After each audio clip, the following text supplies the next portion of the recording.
beloved Vice Chancellor, Director of Research, the Director Central Agroforestry Research Institute, Dr. Arnachalam, the Director WRI, World Resources Institute, Dr. Ruchika Singh, University officers, the Rotarians, faculty members of Forest College in general, members of Consortium of Industrial Agroforestry, start from farmers up to wood-based industries, media, print and electronic media, the members, special invitees, the members of the Panchayat Raj institutions, the members of the Metupalayam and Karamadi Rotary system, based industries, plantation developers, farming communities, value addition industries, line department, and the Commissionariat of Metupalayam. Ladies and gentlemen, I am indeed very pleased to stand before you because after 2 years of silence, Consortium of Industrial Agroforestry is organizing the 5th annual workshop. First of all, I pray the God of mine for having given me this particular opportunity so that we are able to meet physically, for which I think we have to give a very big hand that we are meeting today. And before going for actual formal welcome, it is my duty also to brief like what is this consortium, why it is very important for not only for the state of Tamil Nadu, for the entire country as well, particularly for the director of the company and Madam Ruchika Singh. Both of them are here. The ultimate idea is, we started this particular project in the year 2004-5 with the assistance from 2 industries, paper industries. One is Tamil Nadu Newsprints and Papers Limited, GM is here, and second one is CIAF Paper Board, our own Mr. Velmurugan is here. So these are the 2 industries started implementing this particular project, involving TNA as a major stakeholder. TNA as a major stakeholder. So we started this particular program. We got some, positive signals. This positive signal was presented to the ICR through the National Agriculture Innovation Project funded by World Bank. So that project was implemented. Of course, we have demonstrated to 200 hectares, and with the participation of both the industries, it has gone to anything more than 70,000 hectares today. So that's a major system. So we have witnessed this into a system, and originally we started working with the paper industry. This success started us to represent this model to other industries. So fortunately, in the year 2008, we have implemented this value chain model on agroforestry with the paper industry. And 2009, slowly we have translated this to match industry. 2011 with the energy industry. 2013 with the plywood industry. 2016 with the composite wood industry. 2020 with the timber industry. 2021 with the oil seed industry, particularly neem oil based industries, and 2022 we are in the form of non-timber forest product industries. So the success has been taken into a different level, and for which almost all the industries and the farmers, they express almost all the cooperation. That is what the model. So, and that all the government agencies, we normally work with the project. Once the project is over, we always we either publish it and we'll go. But this model we have taken after the completion of the project. I must really thankful to all the farming communities. Mr. Neduvasal Ramanathan is here, Raman Asriyar is here, Vittambalayam Rangasamy is here. So they are all, spokespeople. Narasimhan, Mr. Narasimhan is here, and Mr. Ganesan is here. I think wide range of, similarly, Arilur Kannan is here. I'm just making only few names. Only thing is, these are the people, after the project over, we have to make a system, institutional mechanism, so that we can meet, we can identify the issues, we can resolve the issues through R&D. So all these things, and industries supported, farmers supported, almost all the stakeholders supported. We initiated this consortium. It is India's first consortium of industrial agroforestry, for which we all should take a pride. This consortium of industrial agroforestry launched in the year 2015 with only 3 to 4 members. Today, this consortium has more than 350 members. And originally, we started only working with only Coimbatore district. We slowly expand this to entire state of Tamil Nadu. Today, we are operating in 17 states of India. That's a very classical example. And we have also invited one of the international agencies like Cotton Connect. They are the international agencies connected from London to the Metropolitan. So all these things, we are able to do all these development. Why I'm saying this, we created institutions. The purpose of this institution is very clear. Identify the issues faced by all sectors of the stakeholders. Stakeholders start from farmers up to the consuming industry. In the middle, who are the players? nursery growers, plantation developers, plantation felling team, value addition team, financial institution, and the promoting institutions, starting from government agencies up to non-government agencies. So we brought them everyone into a single umbrella. This umbrella is called Consortium of Industrial Agroforestry. And every year, we visit consortium member fields, member industry, member system. We also meet annually, either once or twice. During the last 2 years of pandemic, we were talking only virtually. Today, I think God has given us this particular opportunity to meet in person. I must really thankful to the Honorable Vice Chancellor for having permitted us, and the Honorable Government, the Honorable Director of Research also, for having permitted us to forecast this in the day of March 21, wherein we are celebrating the International Day of Forest. So it is also coincidence that Consortium of Industrial Agroforestry always conduct the workshop in commemoration with the World Forest Day. So all these things are very unique system. So as my sincere thanks as well. And ultimately, it is my duty also to welcome on behalf of the entire organizing team of this Consortium of Industrial Agroforestry, and on my own behalf, respected and beloved Vice Chancellor, to this August function.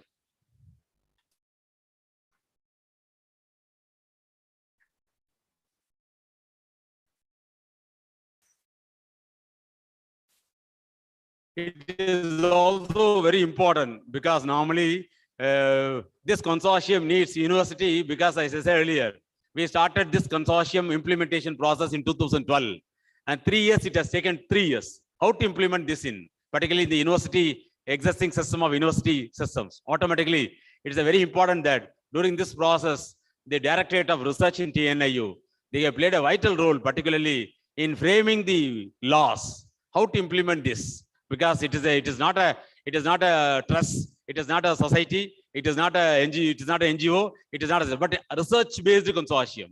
So all these things are possible. This is because of the continuous support and assistance made from the Directorate of Research. And sir is also one of the consortium monitoring or management team who guides us, delivers us, invite almost all the system. So on behalf of organizing committee, it is my duty to invite, to welcome respected Director of Research to this dais. And it is always, whenever we, you all know that most of the consortium, you know that it is always pleasure that we have to invite some elite guests. Who are the guests? And you don't believe, immediately on our entire team started conceiving March 21st. Who is the guest? There is no thought. Everyone said only one word. That is Dr. Arnachalam. That is Dr. Arnachalam. The success goes to, because he is from Tamil Nadu, served in various positions across the country, starting from northeastern India, Delhi, and of course now he is the Director, Central Agroforestry Research Institute. So sir is a node body for implementing entire all India coordinated project programs in the whole country. So more than 36 different projects are being implemented, and every state, what is the agroforestry model, how it is being implemented, and all these things are monitored. More than that, he is also almost weekly basis, he is in touch with how to take this project at a pan-India level. So like that, we are continuously discussing on it. So this consortium is very pleased. Sudhakar, come. This consortium is very pleased to invite the respected guests, for which it is my duty and privilege also to invite Neduvasal Ramanathan and Raman Asiriyar. நீங்க ரெண்டு பேரும் மேடைக்கு வந்து சாரை invite பண்ணிருங்க. வாங்க Devarajan, mister Devarajan, please, because you are the backbone for the entire farming community. So I am representing only few people. Please, it is our duty to welcome the director with the farming community, because this model is going to be taken by him to implement in the entire state of Tamil Nadu.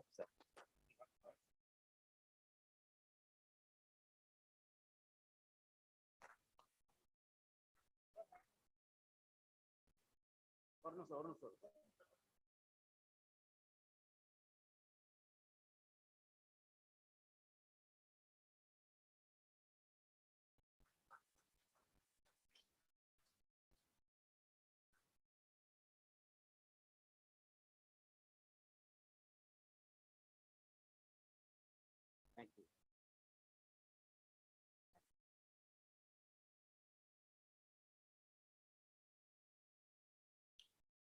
Similarly, not only this, whom to be invited again? Then the mine, because we are working on a trees outside forest. Always Narayan Sami sir, the CEO of Agroforestry Producer Company, India's first agroforestry producer company, always used to say, sir, we have to invite some international people, and so that this model have to be taken out. So all these things are very, very important.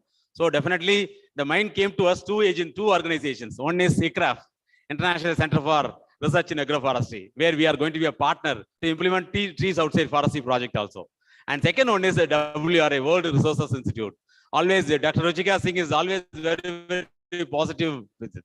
So when we talk about various projects, one of the projects which clicked us is the carbon financing project. Similarly, land accelerated project.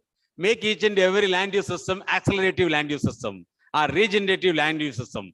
Without the tree component, no land use system is accelerative. That's a major system, always said by Dr. Ruchika Singh. So this consortium of industrial agroforestry is very pleased to welcome Dr. Ruchika Singh for this particular function, and for which I really invite Dr. Narayan Swami and TNPL Dr. Srinivasan sir. Dr. Srinivasan sir, please, both of you, please come and please invite madam, because one industrial participation, one producer company, farmer based. Please come.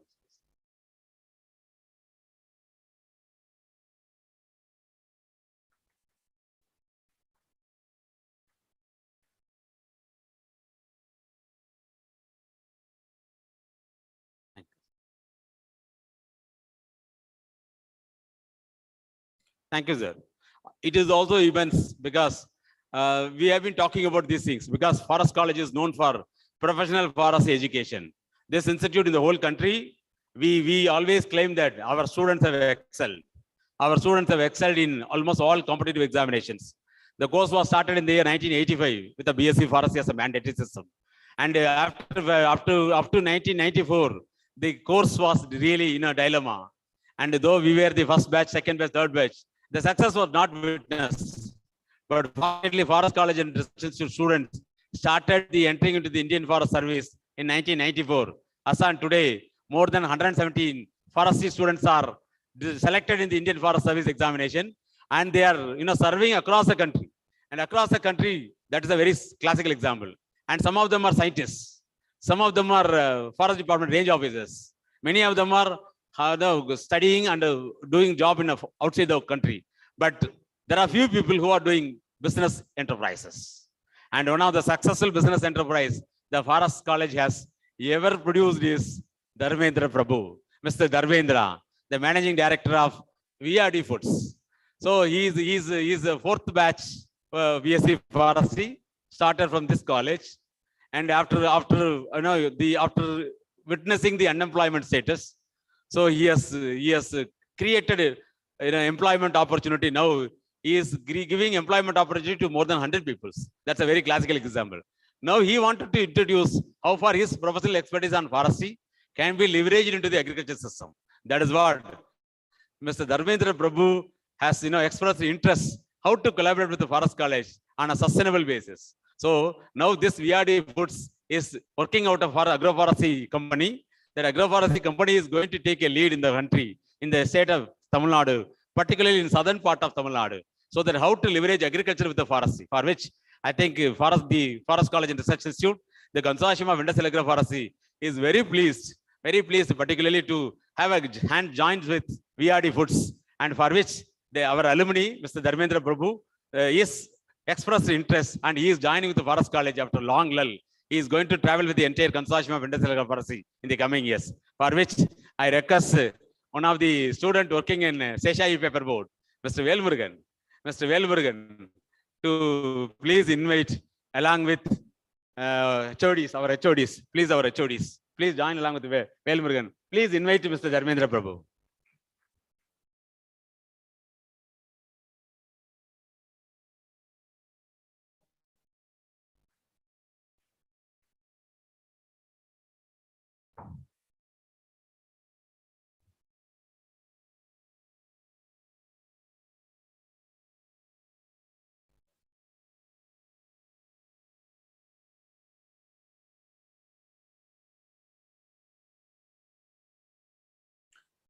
It is my duty and privilege also, because normally for expanding trees outside for us, various agencies are working.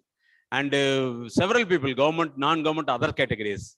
And now Rotary Metropolium and Rotary Karamadai, they have taken a lead, and we have created a lot of models. The microforest, Chikarambalayam is known for this microforest model. Chennai Secretariat Park, we have established an urban microforest model. So these similarly, roadside environmental plantation, and the concept of trees outside forest is taken by the Rotarians, not only within Tamil Nadu, not only within India, globally, for which the Rotary Metropolium expressed interest to join with our own boys and girls at Metropolium College in the form of E-Rotaract Club. So for which we are going to sign an MOA, and that is mainly to document whatever the trees outside project. And definitely, I must really thankful to the Rotarians, all the Rotarians of both Metropolium and Karamadai. And I am also equally happy for the convener who has come here to sign the MOA. It is my duty to invite Dr. K.K. Suresh sir, the former Dean of Forest College and Research Institute, and one of the consortium member also, to invite along with Jnanasekhar sir, Rotary Panchayat. Please come, sir, so that we are very pleased to welcome the Rotarians.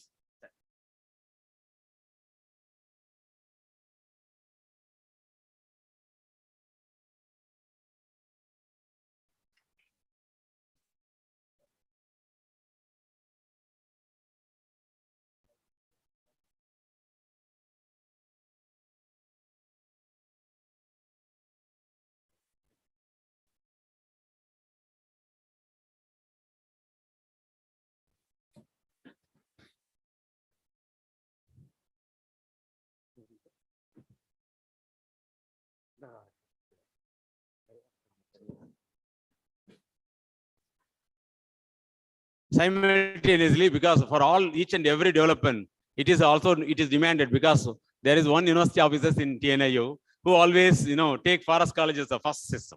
Particularly when we started this Agroforestry business incubator, no one believed how this business incubator is going to play a vital role. But for which the continued support, not as a director ABD alone, even when he was a TPO of the Vice Chancellor, then after that, he is continuously monitoring our NEIP projects. And that is very, very important system, for which I think I am really pleased to welcome our Director, Agribusiness Development, who is not only with us, traveling along with us, but he is a man who is giving a lot of ideas to sustain these activities, for which I am really happy to welcome Mr. Muthusamy sir and RSK Timber. Please come to the dais. Please welcome our Director ABD as well, sir.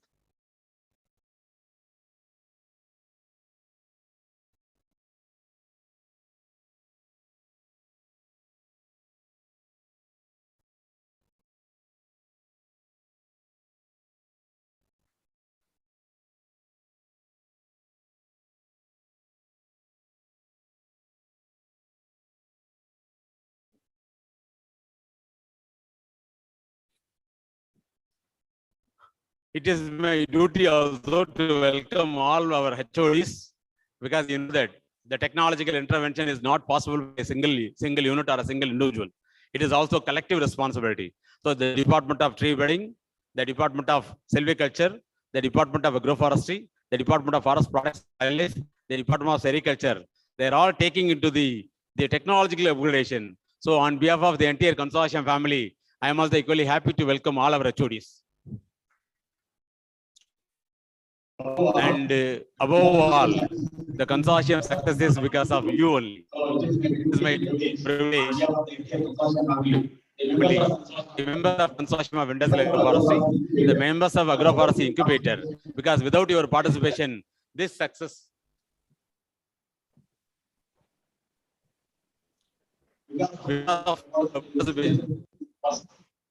Because when we started this club,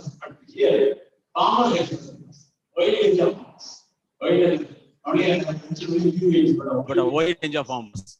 For example, if we take Tanjavur always with either the Siddha or Satyamurti. We take Tiruvannamalai, always Jagam Radhakrishnan is remembered. If we take Viluppuram, Vegakolai Rajagopal is remembered. If we take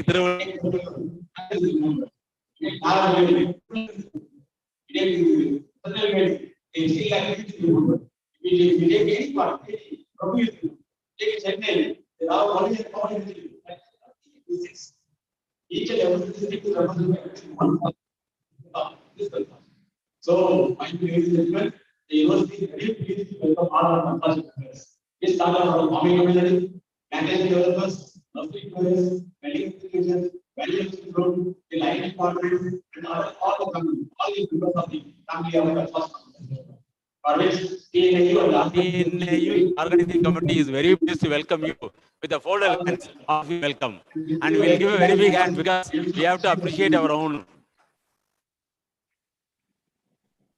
And above all, it is my duty also, it is to welcome all the print and electronic media.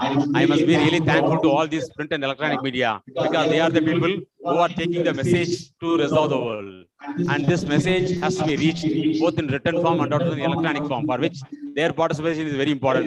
So I am also equally happy to welcome all of you, all the press, print and electronic media, press people, so that take the message, leverage it, so that this will be amenable to all the people across the country. With this view background, I am also equally happy to welcome all the consortium of industrial agroforestry, because without those assistance, this may not be possible. For which I once again take the opportunity to welcome each and every one of you to the border hands, so that next 2 deliberations we have taken one day. Today is we discussing the entire technicality, and next day tomorrow is the entire field day, so that we will visit the farmers field, visit the industry, the entire supply chain or the value chain management can be very well witnessed through these 2 days workshop. I know that the 2 days is going to be very, very hectic for all your participation, because you know that our consortium is very disciplined consortium.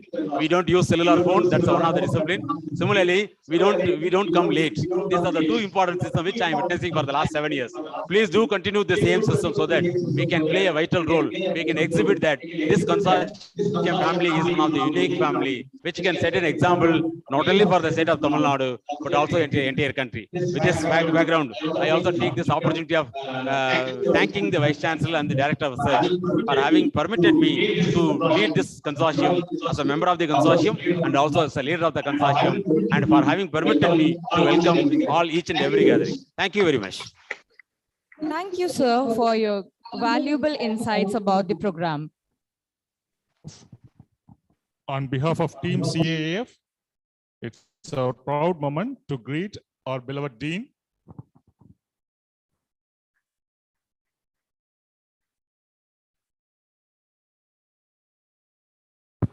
May I now request Professor and Head Silviculture and Natural Resource Management to felicitate the gathering.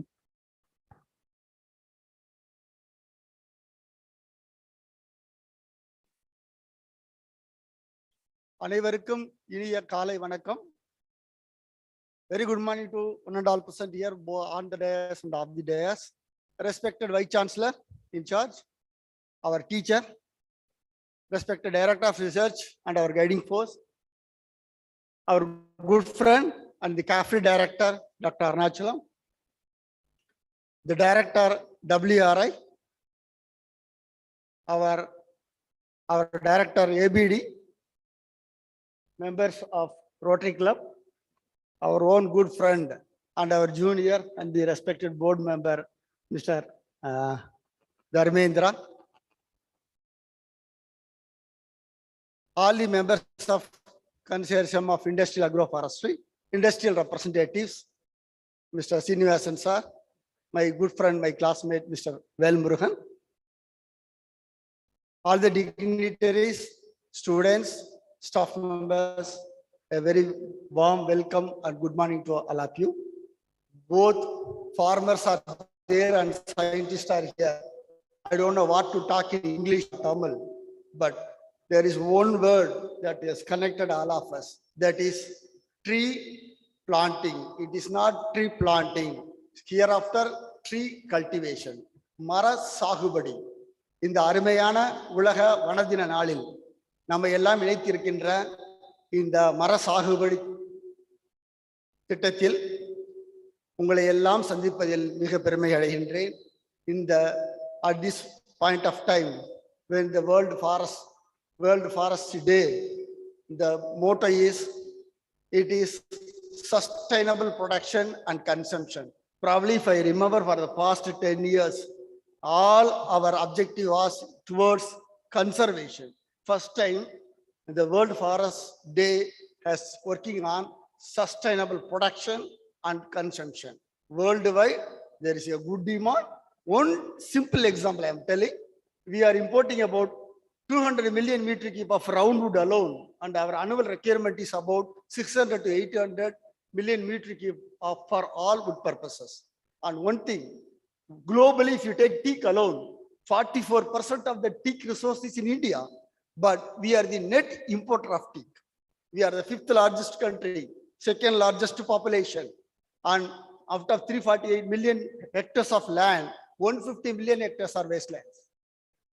And you see, these lands are amenable for all of our tree cultivation. And no doubt, this kind of forum can create an excellent platform, both for farmers as well as for scientists. And international organizations are coming together. And another very important challenge, India is every year, they are letting out 38 lakh million MLD of wastewater. 158 million hectares are wastelands. These lands can be converted for tree cultivation. A huge foreign exchange can be saved. And you know, tree cultivation is the only option which create wooden food. We are not compromising our food production. At the same time, we can integrate all agriculture crops with the tree crops. And moreover, it not only generates income, it also gives us a climate sustainability. So all are here. We have joined together, and this industrial Agroforestry Consortium is playing a great role. And as Dr. Parthiban told, we have a very long friends like our Raman sir from Karaikudi, our Talaivasal.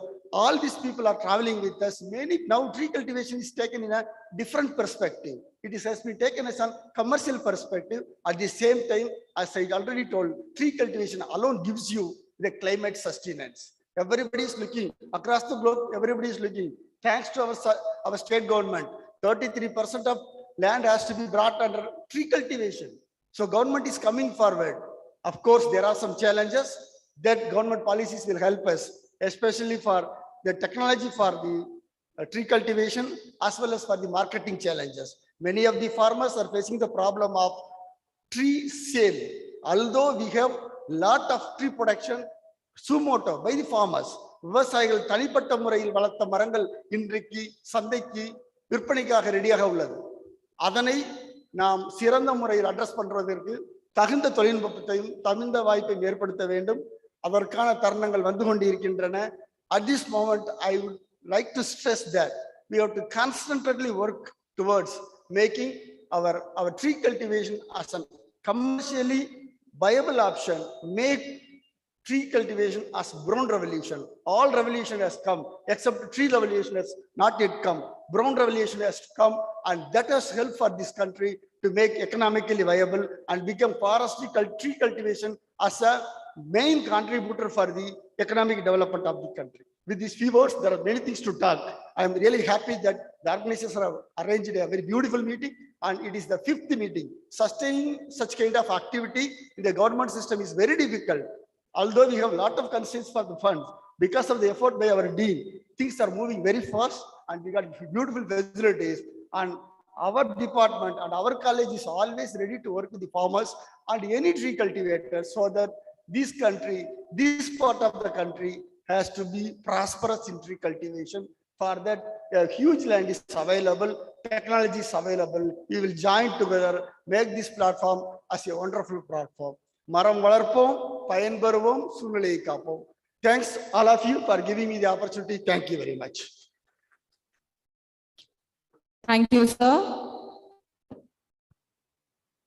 May I now request Professor and Head, Forest Products and Wildlife, to felicitate the gathering.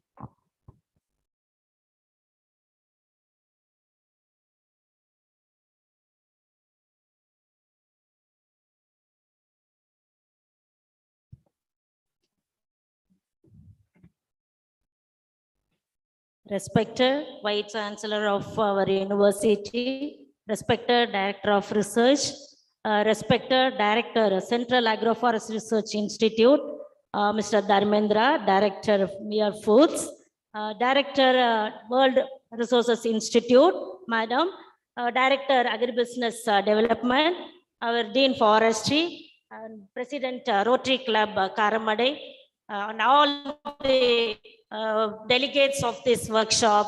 First of all, good morning, one and all gathered here. Really, I'm very happy as a forester. I'm very happy to stand before you to say felicitation, because today is the best day for the foresters. That is the International Day of Forest. This is actually, this was a World Forestry Day. Since 1971, this World Forestry Day has been celebrated. From 2012, this was renamed as International Day of Forest. So since 2012, we are celebrating International Day of Forest, which is mainly for making awareness on tree planting in the farmlands to promote greening and also to increase the green cover.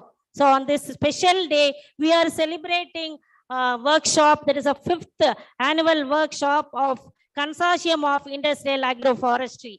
This is very important consortium because we are the pioneer in starting the consortium, especially on agroforestry. This consortium of industrial agroforestry has started in 2015. Since then, it is progressing very well. Because of this consortium, it has created linkage between different forest-based stakeholders. Starts from tree growers, that is our farmers, then forest-based industries, Forest Research Institute, then NGOs, then like insurance companies, because before 2015, no insurance companies willing to insure for trees. But from 2015, few insurance companies has come forward for insuring for tree farming.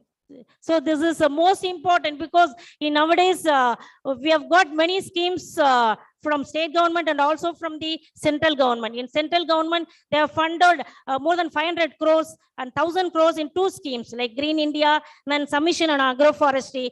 Apart from that, in the budget 22, the state government has announced 12 crores for agroforestry plantations, especially in Tamil Nadu, for the benefit of the farmers. Really, I request all the farmers, wherever possible, because in this consortium, we have 300 members, mainly the farmers, that is the tree growers. Because of this large number of members in this group only, this consortium has become very successful. In this consortium, our main aim is to promote the tree farming. There is contract tree farming, to have a win-win situation for all the stakeholders, that is for the farmers and also for the industries. So whatever the tree species the industry wants, they can have a link with this consortium, and we can tell the farmers they will grow the trees and they will supply the raw material to the industries. So this is what this consortium is going very well,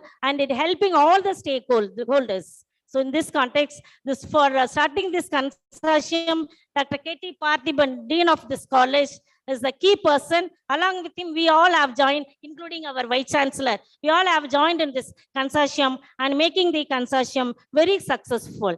So in this juncture, I congratulate Dr. K.T. Parthiban, Dean of this college, and all the members of consortium for success of this consortium. Thank you very much for giving me this opportunity. Thank you, one and all. Thank you, ma'am. iRotary, a global project led by Rotary's Environmental Sustainable Rotary Action Group, includes all tree planting projects done by Rotary Club. May I now request our beloved Vice Chancellor and Rotarian, Mr. K. Shanmugasundaram, District Governor, Rotary International, to exchange the Memorandum of Agreement. May I also request all the Rotarians present in the auditorium to join in the dais, please.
Thank you, sirs. At this outset, may I now request Rotarian K. Shanmugasundara, District Governor, Rotary International, to felicitate the gathering.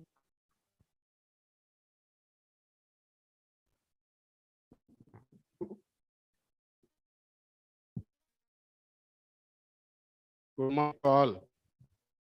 Vanakkam. In olden days in my school, எங்க teacher சொல்லியிருக்காரு வணக்கம் திருப்பி சொல்லணும். வணக்கம்.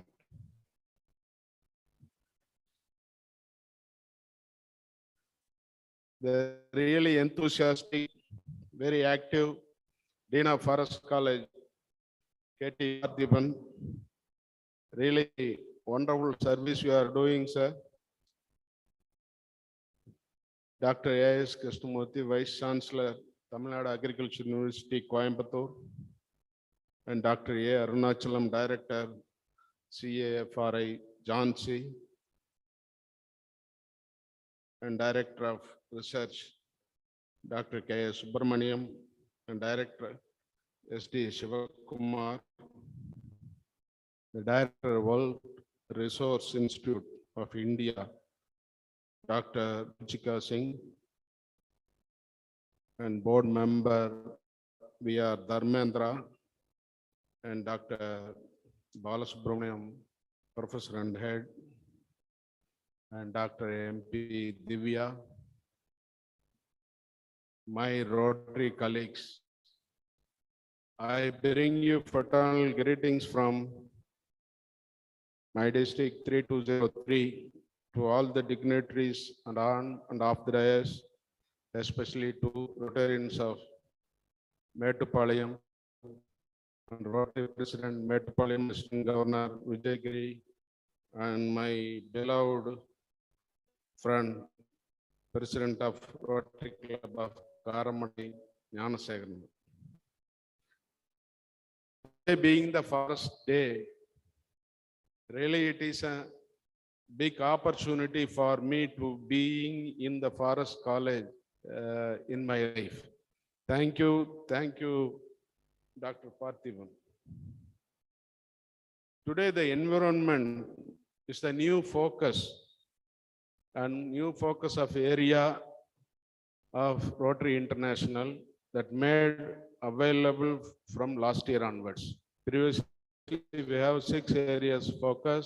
From last year onwards, we added environment as an area of focus for Rotary International Service. The environmental sustainability is the main question, and Rotary Action Group is formed for that. Our ESRKSR is leading way in defending and executing such a project. Thousands of Rotary clubs, exactly we say it's 34,000 Rotary clubs in 119 countries with 12 lakh people all over the world or execute the environmental related projects. See, every club has opportunity to do environment project, but more especially that Rotary Mettupalayam is doing fantastically well in doing environment project. I can say the only club doing in our district, the Rotary Mettupalayam. And I am very glad to see that come up with the idea of tree planting tracking project called iRotary, I-R-O-T-R-A-E. iRotary, it's a global project. It was inaugurated in Bombay last month by our Rotary International President Shekhar Mehta in a large gathering from all over the world. The mobile app or website that allows Rotarians and independent members in the world to report his or her tree planting projects in a global website or global platform. When the idea was discussed in the Rotary and SR, Rotarian Satyamurthy, I don't know he is available here or not, but it's the man who began, and he spent only for the project, he spent about 6 lakhs rupees. Rotarian Satyamurthy of Rotary Club of Coimbatore Midtown he came forward to donate the expenses for creating the website about 6 lakhs. Really, I am thankful to him and his club president Krishna Kumar and the Rotary District Governor 3201 Rotarian Rajshekhar for the partnership of this project. We District 3203 and District 3201 are joined together and doing that project. For that, today we have undergone an MOA before Vice Chancellor. The quality and data is very important for very long time. You can plant so many trees in this year, you may plant. For a joke, we said, every project we are going to the, they said one project is there called Maram Nadumilla. So one fellow asked the governor visit the club, where is the tree planting this year? The other Rotarian told the same place last year. This is the thing going on everywhere, but we have to create a data, the idea come to Metropolitan Club. They done it is a very big project of this year with the help of Dr. Parthiban, Dr. Bharanidharan, and Dr. Ravi for their support. I also thank the Registrar and Acting Vice Chancellor Krishnamurthy for approving this project from the university level. To execute this, we will start the Rotary Club. I also thank Dean of this Forest College to allow us for Rotary to start Rotary Club. Club not only improve the knowledge of a Rotaractor or student, also give attention to the society more meaningfully, and as well as very important role, the leadership qualities. I thank you, Dean, for allowing us to start a Rotary Club sponsored by Rotary Club of Metropolitan. The Rotary project is already shown success because already 44 Rotarians and 33 Rotary clubs from 11 countries, they participated in the system, and they already on the system, they enrolled as where the tree was planted, and phase 2 of the project funded by SR and work has been started already. With this project, students of this institute will get global exposure, develop communication and leadership skill, and be a part of global organization called Rotary. We are proud partner with you, the Forest College and Research Institute, and I wish Rotary team all success with the help of Forest College of Metropolitan. Thank you very much. Thank you for your kind words, sir, and for the noble service that Rotary International renders to the society. May I now request Professor and Head Sericulture to felicitate the gathering.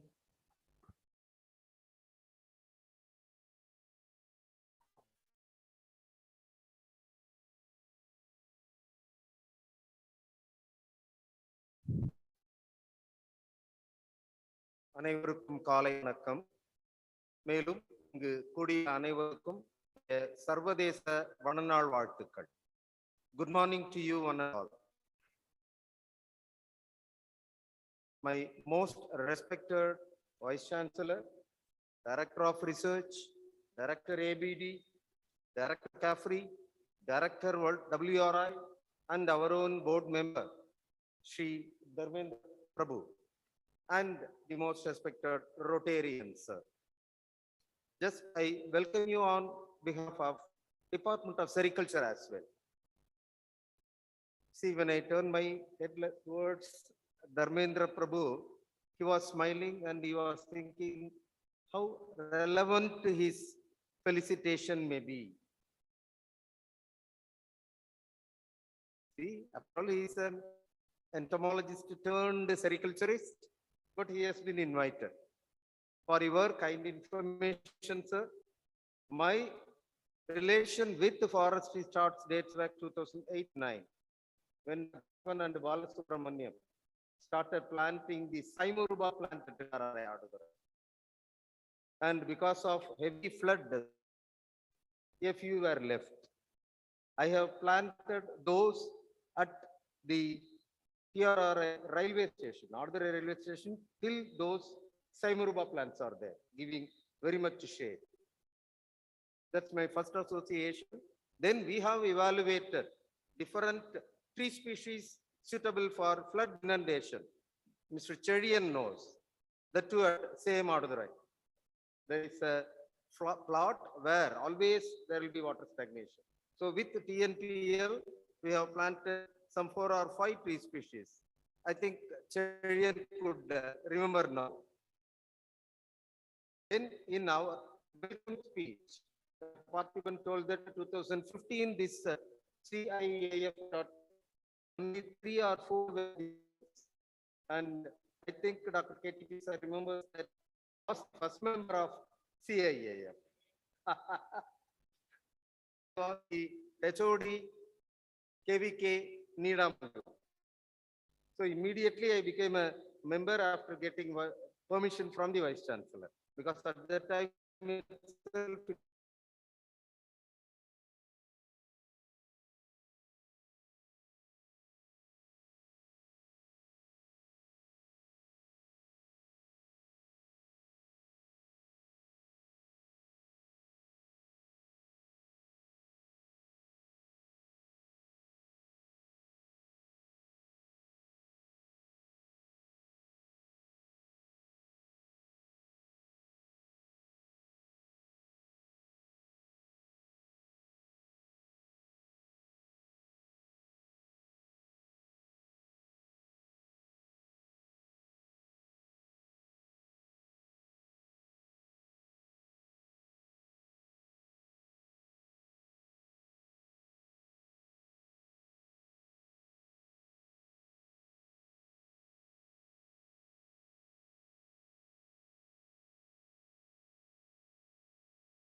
planting.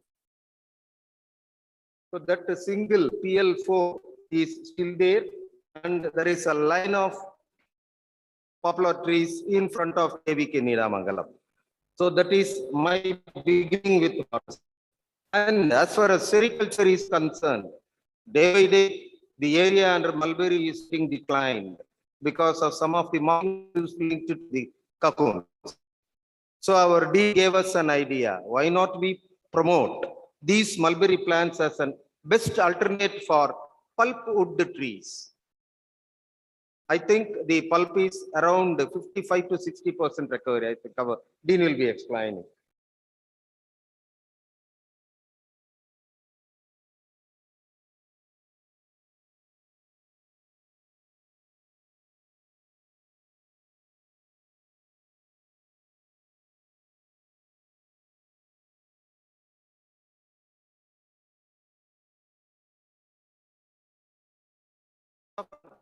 Technology, the brainchild of our Dean, the mini clonal technology, has for mulberry as well. For the past 6 years, we have completed through our student research. 3 of our MSc sericulture students have standardized. Now the seedlings are ready for field evaluation. In the morning, I just had a small discussion with Mr. Cherian to help us to evaluate those technology under farmers field condition. So I think in days to come, all the mulberry farmers may be made as a member of the CIAF, because we are going to supply the pulpwood tree, a mulberry, Morus alba or Morus indica. So in that aspect, we are also a partner of CIAF.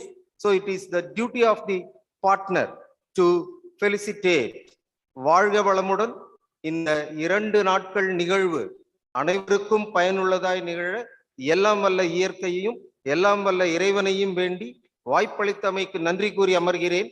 நன்றி, வணக்கம். Thank you, sir. Now it's time for one of the most important events of the function, signing off Memorandum of Agreement with We Foods Madurai. Our prestigious alumnus and Board of Management TNAU, Thiru Dharmendra, Managing Director VRD Best Foods Madurai, was very keen to sign the Memorandum of Agreement for enhancing the productivity and economic stability of livelihood of Southern Tamil Nadu. May I now kindly request our Chancellor and Managing Director VRD Best Foods Madurai to exchange the Memorandum of Agreement. This Memorandum of Agreement will pave way for agroforestry promotion in the southern districts of Tamil Nadu.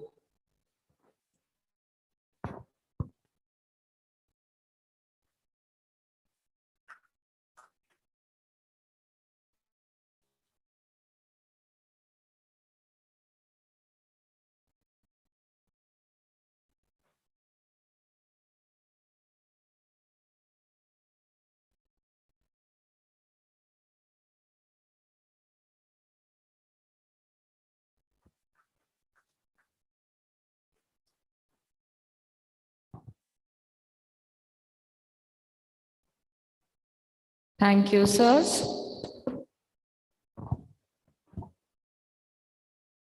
I am indeed very glad to request through VR Dharmendra, Managing Director VRD Best Foods Private Limited Madurai and Member Board of Management TNAU to deliver his felicitation speech.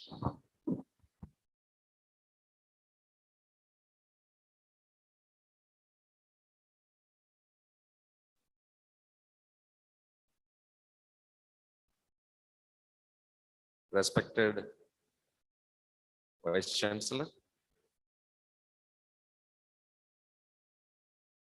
respected Director Research,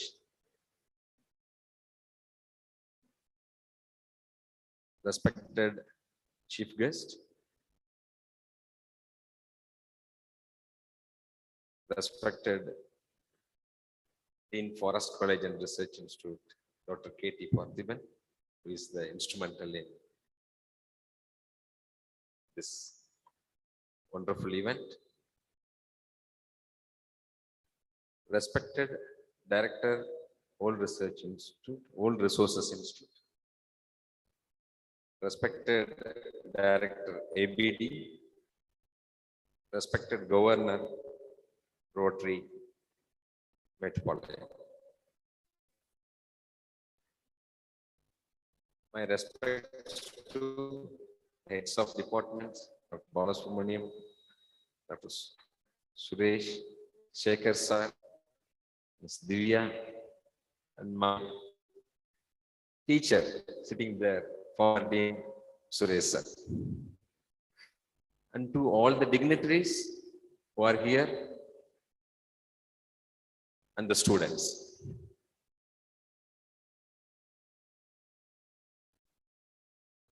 Today is the Old Forest Day.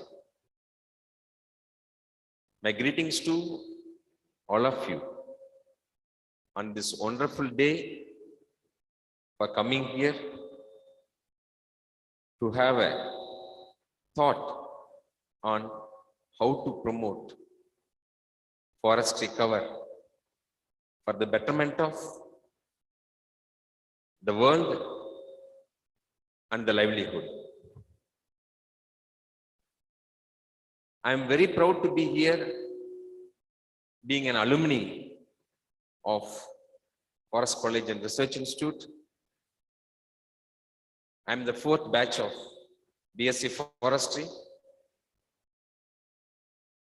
And after my graduation, I went for work. After a great lull for about 20 years, I came back here on the invitation of Dr. K.T. Parthiban, the Dean Forest College and Research Institute. And I'm really astonished to see the campus, how it has developed so well, how he has made the premises as a bridge between industry and the farmer, how he has developed the campus as a beautiful, like what we have seen the RI building in Coimbatore. Similar to that, his vision is to bring this campus as a wonderful premise. And his hard work, his enthusiasm is amazing. I couldn't just believe it. And he's such a capable person, and I really admire him. And we are the Best Foods Private Limited is a company started in the year 2011. My entire experience from 1992 was my graduation. From then, I have been working in the food industry, that is in gherkins. Gherkins is a product which is used for as a snack and also in burgers, sandwiches, and all the foreign food. They use it in different kind of forms in their food habit. It's widely consumed, mainly in America and European countries. America is the biggest consumer of gherkin. Gherkin is nothing but the pickled cucumber. So in the year 1990, I would like to just brief you on the pathway of the gherkin. In the year 1990, there was no gherkin in India. Someone started growing and processing gherkin in the year 1990. And now, in the year 2022, India produces 220,000 metric tons of gherkins. There are about 60 companies of gherkin producers and exporters. There are about 5 to 6 foreign companies also present in India. Do you know, in the world, gherkin, India is the biggest exporter of gherkin. In the year 1990, it was 0. Within a span of 30 years, India has become the biggest exporter of gherkin in the world. That's about 15% of world gherkin production is happening in India. So the scope for growth is also much higher. Why? Because of the convenience. The foreign countries, the cultivation, labor, all those things becomes a tough job, and they prefer India being the best place for their production. So we are an 100% export-oriented unit. We export all our product 100% to all these countries. In our cultivation, we do contract farming actually. We deal with contract farming with over more than 2,000 farmers in India. And we give employment to rural agrarian women for about more than 10,000 agrarian women in a year. So all these 2,000 farmers enter into a contract farming agreement with our company, similarly with all the companies. For your kind information, gherkin is the most successful contract farming module in India. And after signing the agreement with the price and everything, because there is an association price is there, and with this price, the agreement is signed. And then the companies, we issue the seeds, fertilizers, chemicals to the farmers at their doorstep. Our agri officers go and visit every farmer and give technical assistance for the cultivation of the crop. When the crop comes, we buy back the crop at their doorstep, bring the crop to the factory. And when the payment comes, we make the payment directly to the farmer account, to the farmer bank account. So this system works very well. And in this contract farming, we follow sustainable farming. Though it is being used for commercial production, we export to Unilever, Belgium. The Unilever company insists us to follow sustainable farming. So with their advice, insistence, audits, and all those things, we have established a very nice sustainable farming system with our farmers. So that's where I want to bring your kind attention. We give seedlings, tree seedlings to the farmers every season for planting. That's one of the operation. We tell the farmers not to disturb any tree. We train them in their farm or in the field for the purpose of cultivation. We also provide personal protective equipment to the farmer. This helps them while spraying chemicals. The inhalation of chemical residue becomes less to the farmer, and the farmer health is being maintained. I know where my factory is situated in Madurai, a farmer has sprayed chemical to the jasmine plant. The morning when I go to the factory, I saw the farmer coming in his tractor. In the afternoon, I heard the news that he is dead. You know what happened? He sprayed the chemical without any equipment and had gone to the market after the harvest immediately. And he was in the hot sun. Finally, the chemical inhalation and everything, BP or stress, whatever it is, has made his heart to stop actually. Fine.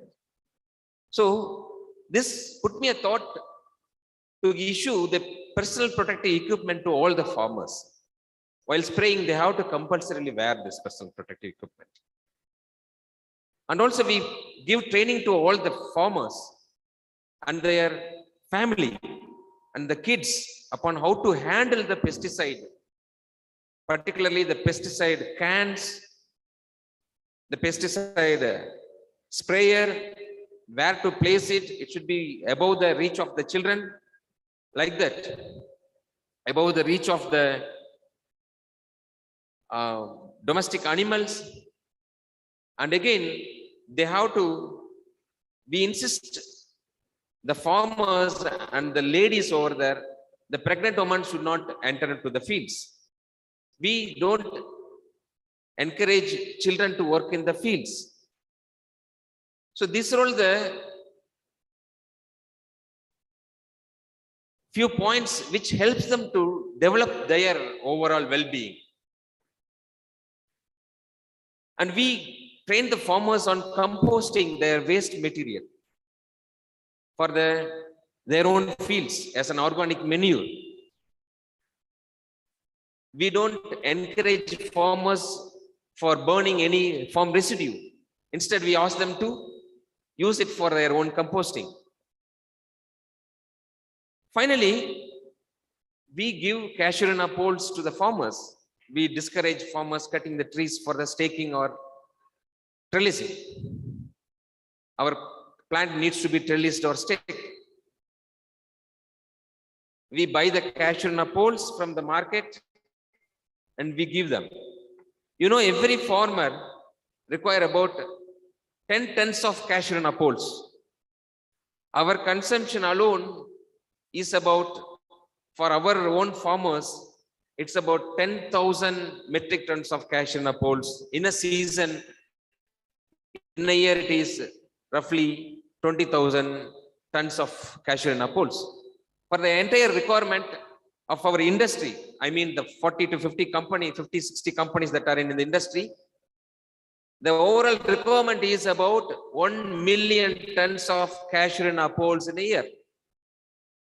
So you mean that we are one of the biggest customer of cashew nut poles. So any farmer or anybody can contact us directly and we can facilitate the selling of the cashew nut poles to the farmers.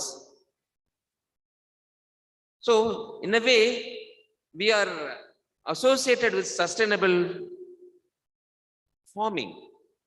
Now we have over 40, 50 agri officers and we have over thousands of farmers. When I met Dr. K.T. Parthiban, he said, why don't you do agroforestry through your farmers? This is a concept that he explained very nicely and I really appreciated that. And now I have signed the MOA with Forest College and Research Institute, Consortium of Agro Business Industries. So I thank you all for giving us this opportunity, and we have a long way to go, and we'll make use of our farmers and also our field officers for the extension of agroforestry concepts in our fields. We try our level best. Thank you. Thank you, sir. And we appreciate VRD Best Foods' efforts in helping the farming community.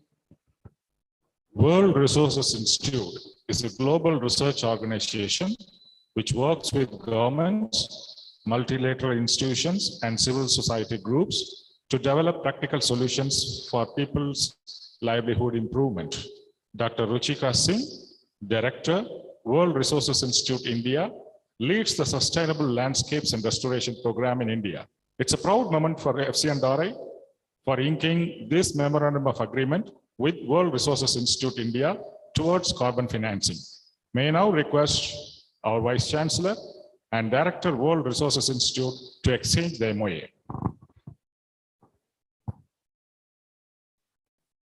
I request all the participants to lend a cheerful applause to appreciate the Memorandum of Agreement.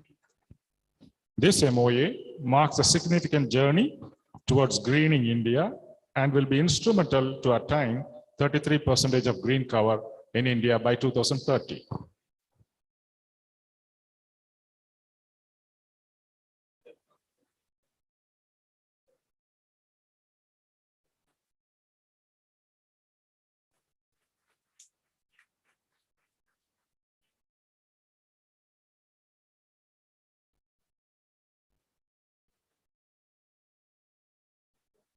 Thank you, sir and ma'am. May I now request the Director, World Resources Institute, India, to felicitate the gathering.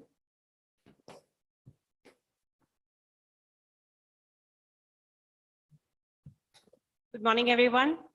Respected guests and dignitaries on the dais, Dr. Parthiban from TNU, of course from CAPFRE, Vice Chancellor. Delighted to be here today, and all the industrial consortium partners, farmers, members from the media. So just to kind of, start off this discussion, I mean, there was a brief introduction about WRI India. So we are basically an Indian environmental research organization, which is working at the nexus of turning big ideas into action at the nexus of economic opportunity and human well-being. And larger focus of our work in India has been on how do we transform landscapes in India in a way that they're governed fairly and managed well. What sort of transitions are needed for the food and land use systems in India? What kind of interdisciplinary solutions are needed? And a lot of conversations that happened today morning resonate to that. And today on the International Forest Day, one of the things that we've been looking at in our work in India is, there have been several global commitments that have been made, for instance, under the Paris Climate Agreement, the Bonn Challenge, of course, the UN Decade on Ecosystem Restoration started last year.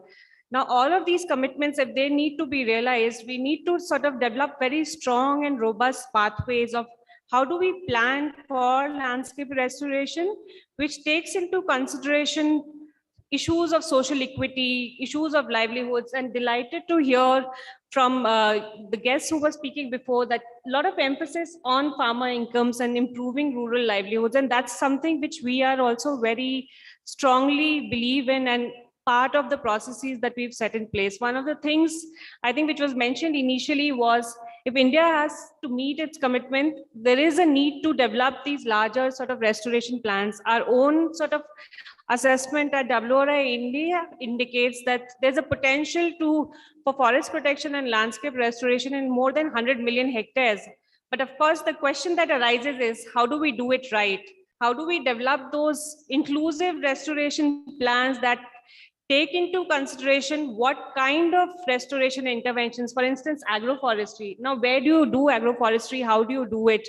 Or at sometimes the best restoration intervention is just natural regeneration. So many a times it just, it could be farmer managed natural regeneration, for instance, but planning and for these different kind of interventions become important so that we can sort of build that larger, one, meet India's commitment, but also think about how do we sort of spur restoration livelihoods. I'll give you one of the things that we've been doing in India is we launched something called the Land Accelerator South Asia 2 years back, where this is a global program which is launched in Africa first by WRI. And the idea is there are these entrepreneurs, farmer producer organizations who've been doing fantastic work to restore farms and forests, but they need a lot of help with capacity building, whether it's in terms of business plans, how do we sort of, pitch stories to financiers, develop better business plans, how do they communicate better, and connections with impact investors. So the Land Accelerator South Asia, in fact, does exactly that. Because of COVID, we've been doing it for the last 2 years online, but we've had more than, well, in the first cohort, we had 15 entrepreneurs. Last year, we had around 50 entrepreneurs who were part of this and who benefited from different sort of capacity building exercises, including on, how do you access carbon finance, for instance, and how do you sort of plan for restoration and get impact investors. A lot of those have been also now connected with impact investors.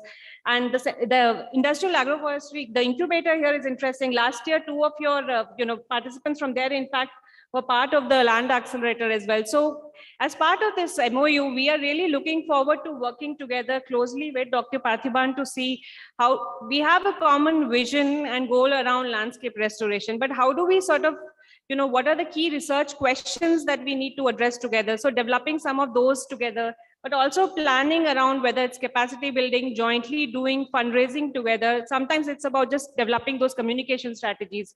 So all of those things are something we hope to do together with FCRI now as part of this MOU. And we are really looking forward to this collaboration. Thank you so much. Thank you for your kind words, ma'am. And we hope that our journey is a long journey in making India greener. Promotional activities of agribusiness development in TNAU have attained various milestones under the guidance of our respected agribusiness director. May I now request Director, Agribusiness Development and Nodal Officer of Institutional Development Plan, TNAU, to felicitate the gathering. Respected Vice Chancellor, Tamil Nadu Agriculture University, Chief Guest of the Day, Director CIAF, distinguished board member, Tamil Nadu Agriculture University, Mr. Dharmendra Prabhu, dignitaries on the dais and distinguished participants of the workshop of CIAF, Deputy DDM, NABARD, and other students and other friends. Good morning to every one of you. In the last 2 years, I have been here to this college for such functions close to 10 times or so. And each function is not a single function, it's an amalgamation of 4 or 5 events. So if you look at that, each event is a remarkable event. Like today, they have signed 3 MOUs with private sector and institutions, promoting business and also the green cover in the country. So the Forest College is working on a multiple dimensions. And as the Dean pointed out, they have their imprints in all the 30 districts of Tamil Nadu. There is a very good organizational structure. They're doing it in a very organized manner. forming organizations and building on their success. Like NAAP under Parthiban has made a lot of impact. Like it started off in exploring the business opportunities in agroforestry that ended up in a consortium to keep the momentum alive. And we see a lot of farmers and industrialists and entrepreneurs and students and other stakeholders who are actively participating in this consortium and keeping it alive and working for the last 1 decade or so. So today we are all meeting once again to draft the action plan for the future to reinvigorate its activities for the benefit of the society. So in this context, this campus under the leadership of Dr. Parthiban and the entire team, they serve as a role model. Is one of the institutions within TNAU which has got strong linkages with the stakeholders, whether it is industry or the government institutions or non-government organizations, the private sector, entrepreneurship, and all categories. So the CIAF has grown over a period of time, and it's high time they have some regional centers. Organizational renovation could be thought of for expanding its activities throughout Tamil Nadu and also making it as a role model for the country, how institution and industry can work together in an organized manner. And we see a continuous set of activities happening. Like it is not once in a way happening once in 2 years whenever they get funds or not. They have a plan and they mobilize funds for implementing their plan. That's how Parthiban works. He always has ideas to implement, and then he knocks the doors of the TNAU or other organizations in getting funds for implementing this plan. So that is why this is alive and this has been moving over a period of like after NAIP, now we have this Forest Business Incubation Center here, Agroforestry Business Incubation Center, which is funded by EDII, and this team has taken tremendous efforts to get the approval from Entrepreneurship Development and Innovation Institute for setting up this kind of incubation center in a forest college, which is really first of its kind, and they have made tremendous impact. You see that entire stretch, it is like a forestry industrial estate, bringing in all the machineries that are required for the business. Some they have purchased under the scheme, some they have mobilized from other campuses where it was idle, and they have brought it into productive use for training students. And through institutional development program, the university also has funded many of the training programs. So the skill development of the students is also going on. So their focus is more on innovation and entrepreneurship. Through the innovation voucher program from Entrepreneurship Development and Innovation Institute, over 20 innovators have been provided grants through this center. So they keep on motivating students and the research fellows and teaching assistants to come out with new ideas. They provide grants, and through that they are developing the business models which can be replicated in other parts of the country as well. And another hallmark of this institution is this venture capital scheme, which is being very effectively implemented. How some business models could be operated here. Success stories like natural dyes and goat farming are there. They are live models which can be showcased to the prospective entrepreneurs, students, and also other government organizations, so that they could develop some policies for promoting this in other areas of the country also as well. So in this context, this institution is a role model for innovation and entrepreneurship in forest business, agroforestry business, which is a kind of uncommon area. We see business in agriculture and horticulture, which is well developed and then much known to most of the people. But in forestry, we have a lot of inroads to make, also taking account the environmental protection that forestry has to provide. So finally, before I wind up, I just have to tell the team here to work on a road for the next 10 years to take it from here, so that The scale of operations are, and the impact is also reaching a larger segment of the population. I thank the organizers for giving me this opportunity. I'm always happy to be associated with this Forest College in promoting innovation and entrepreneurship. Thank you, one and all. Thank you, sir, for your words. In the era of virtual marketing, Forest College and Research Institute, Metropolium, is proud to launch India's first online trading of forest-based products e-timber portal, an user-friendly online platform catering to the needs of farmers, traders, and industries. Now, may I request our distinguished chief guest, Director Caffrey, to launch the e-timber portal.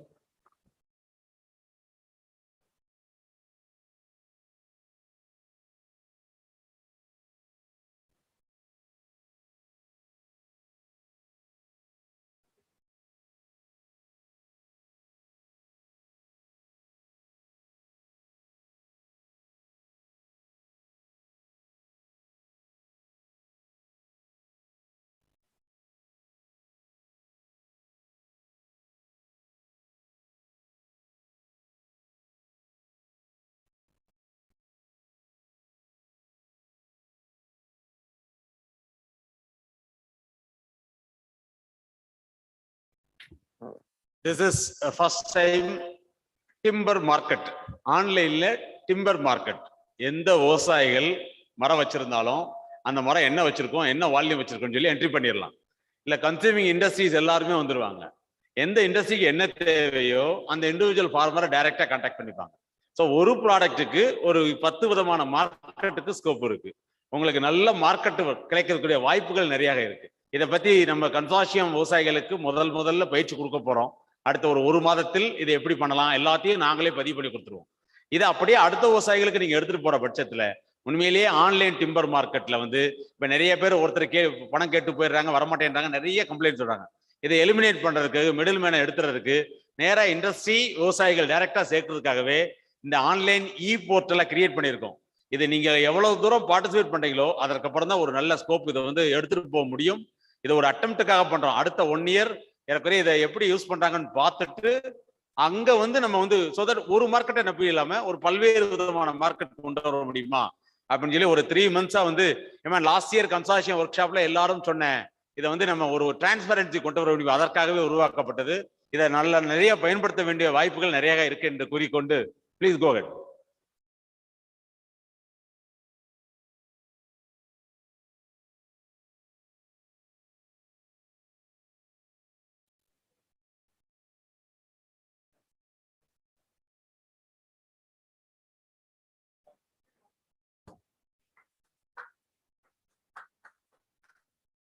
I request all the participants to cheerfully applaud the e-portal launch. The e-portal launch has its web ID as etimber.in. I request all the participants to make use of this platform widely.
இது வந்து எல்லாருக்குமே குறிப்பா வந்து species wise போட்டிருக்கோம். விவசாயிகள் individual name, என்ன மரம், தடி மரமா, காகிதக்கூழ் மரமா, பிளைவுட் மரமா, high value trees like sandal, red sanders, இல்லாட்டா நான் டிம்பர் ஃபாரஸ்ட் ப்ராடக்ட்ஸ், மரம் சாராத பொருட்கள், சாராத பொருட்கள் எதுவாக இருந்தாலும் அந்த வால்யூமை பதிவு பண்ணிக்கலாம்.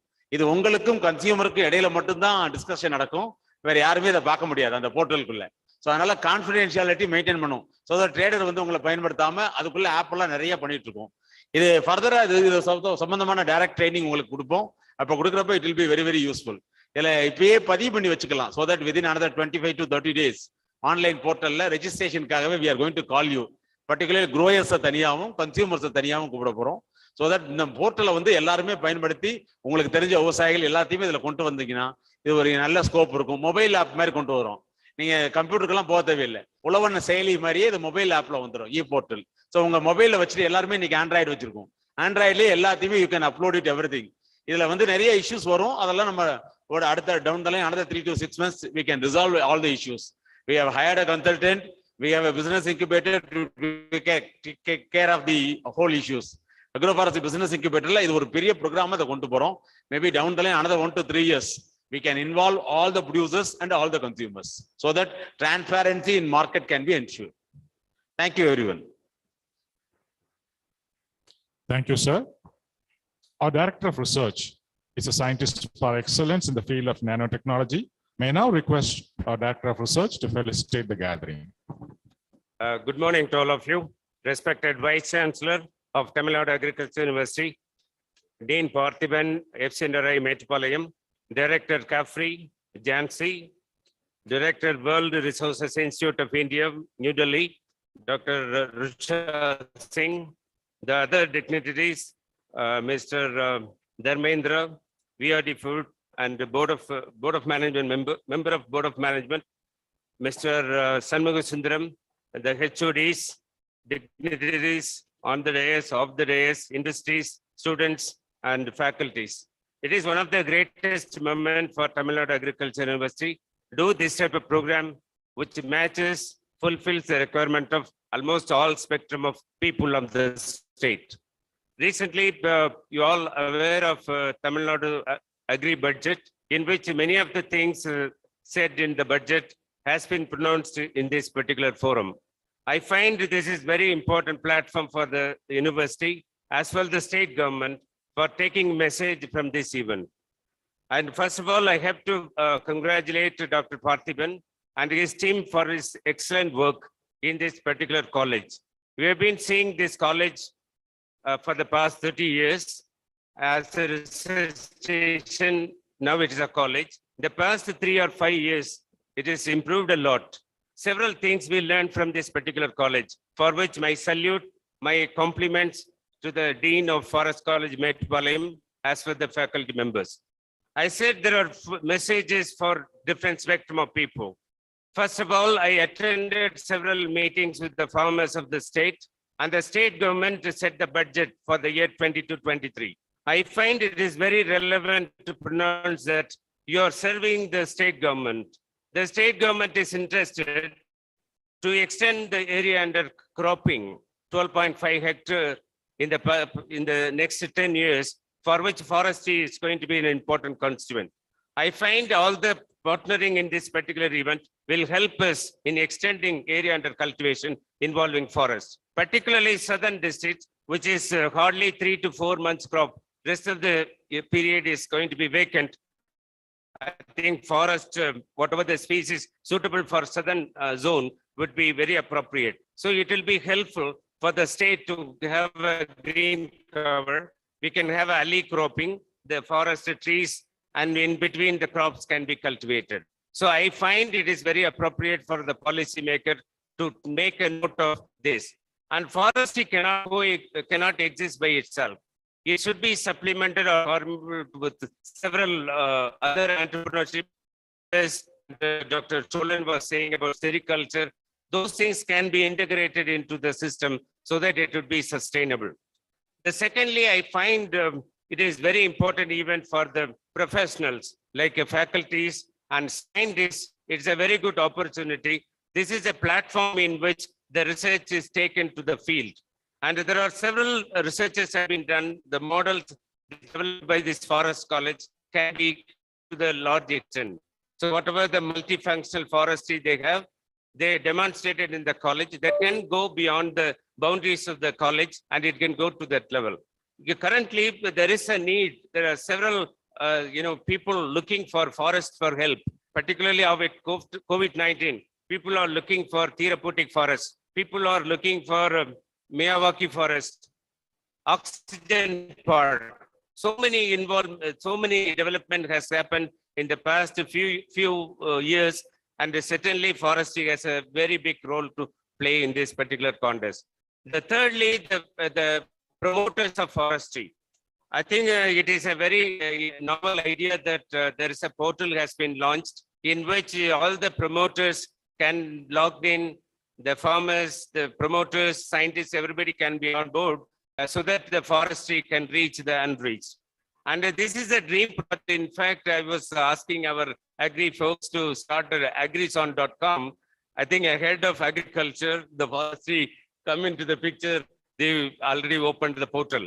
Certainly, it is a good platform. We listen and whatever it is learned from this portal, we can take a lesson for agriculture. Maybe this portal can also be named like forestzone.com because Amazon.com is very popular. And the same thing should happen in the digital platform, which was introduced by the state. I think this type of novel ideas of great interest. My last point would be for the students at the last rows. They're looking for help, and the state government is interested to help young researchers in many ways. There is a program called Non-Mudalvan. Whatever the insights they have, inherent talents they have, it can be promoted. The students of Tamil Nadu Agriculture Universities are helped with financial support to become an entrepreneur. You be an entrepreneur for which several support is given. The unfortunate thing is that the students are not coming forward. I think I take this opportunity to flag up those who wanted to become an entrepreneur. The state government is supporting, take the advantage of that. So you can be an entrepreneur, you can promote yourself. So these are the 4 or 5 points which I want to flag up in this particular event. This event is a very excellently organized event. I really truly enjoyed the event. I've been seeing this college very closely for the past 3 years. Every year, every event I come, there is a change. There is a refreshing moment. Certainly, it will grow under the leadership of K.T. Parthiban and his excellent team. It will go forward. Dr. Suresh also thanked because he's the earlier dean of this particular college. It is a very excellent one. I think we take advantage of whatever we learn from this event. Thank you very much for the opportunity given to share my thought. Thank you, sir. We are proud to inform the gathering that during 2022-23, the Consortium of Industrial Agroforestry has enrolled as many as 43 members and has added rupees 10 lakhs to the corpus fund. And now the fund that has been raised by the consortium has gone to rupees 60 lakhs. May I now request our Dean and Consortium leader to hand over the check of rupees 10 lakhs to our beloved Vice Chancellor.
especially for those who are aspiring in Indian Forest Service. May I now request our beloved chief guest to release the book.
Thank you, sirs and madam.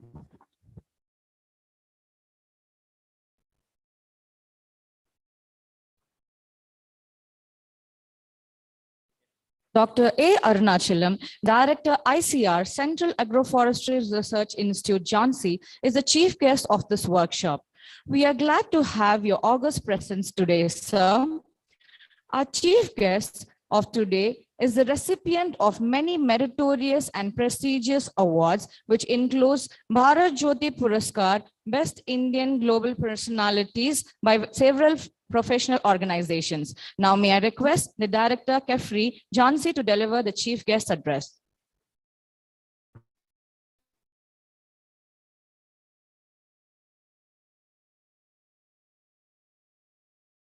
Okay. அனைவருக்கும் வணக்கம்.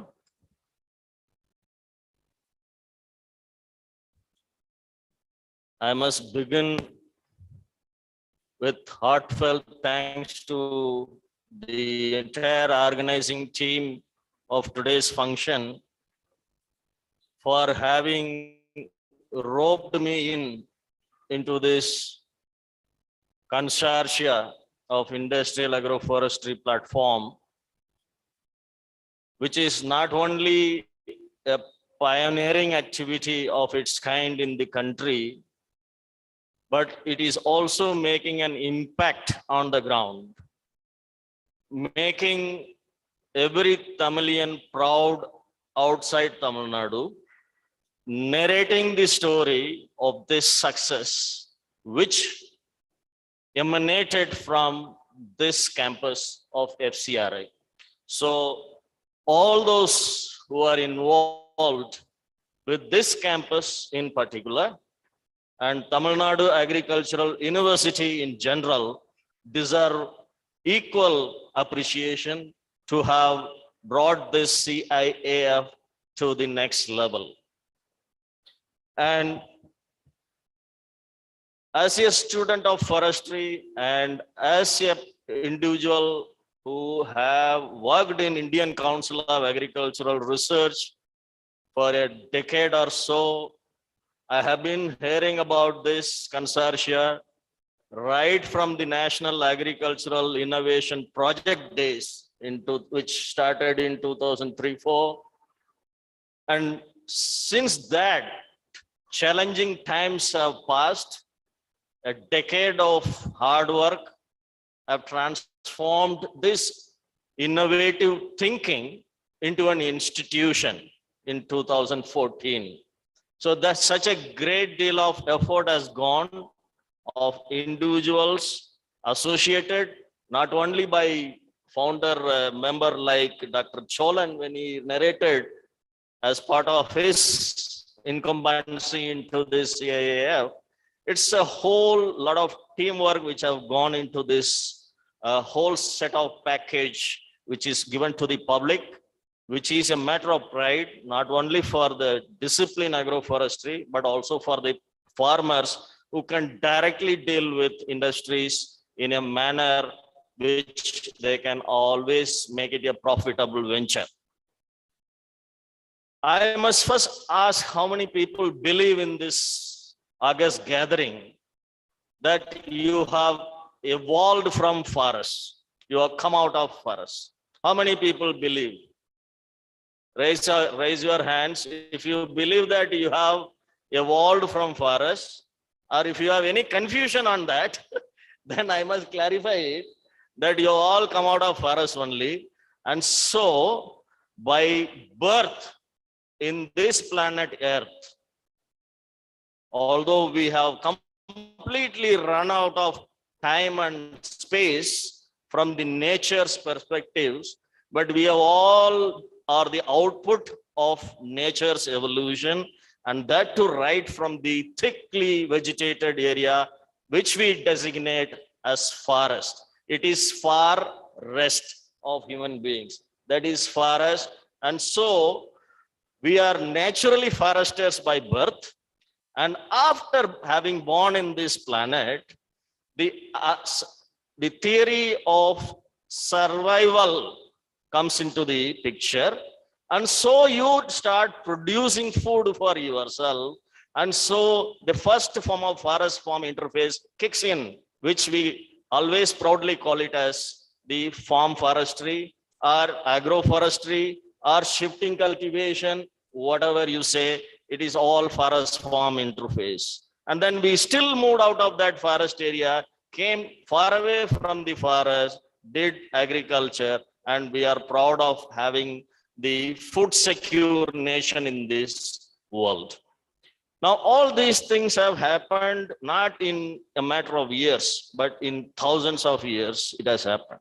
But this university, since its inception in 1876 in a form of smaller nature and institutionalizing it in 1906 in this country, and then coming to this stage, making an impact all over the world, is a great deal of pride for all of us. And I must record that whenever we go for purchasing a battery, we always ask for AA or AAA battery. So what is that AA or AAA here is the academia, the university is providing, the strength, the alumnus is providing, A, and then comes agroforestry.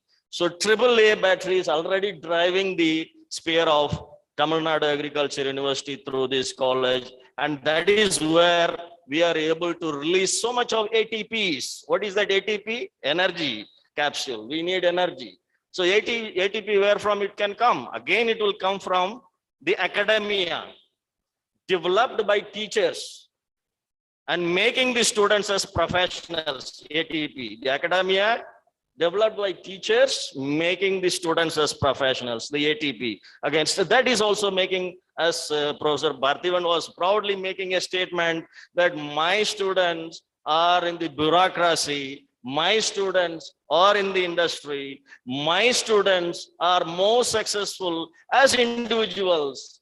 This is all proud statements, which is possible, which is all these have come because of this AAA and ATP. And so kudos to all of those who have involved in this. And coming back to this subject of agroforestry, it's a very old subject. It's a very old tradition, rather, but we moved far away from this tradition.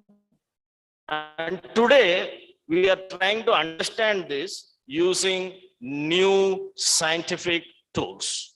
And so it's a new science, but an old tradition. Agroforestry, what can give to you?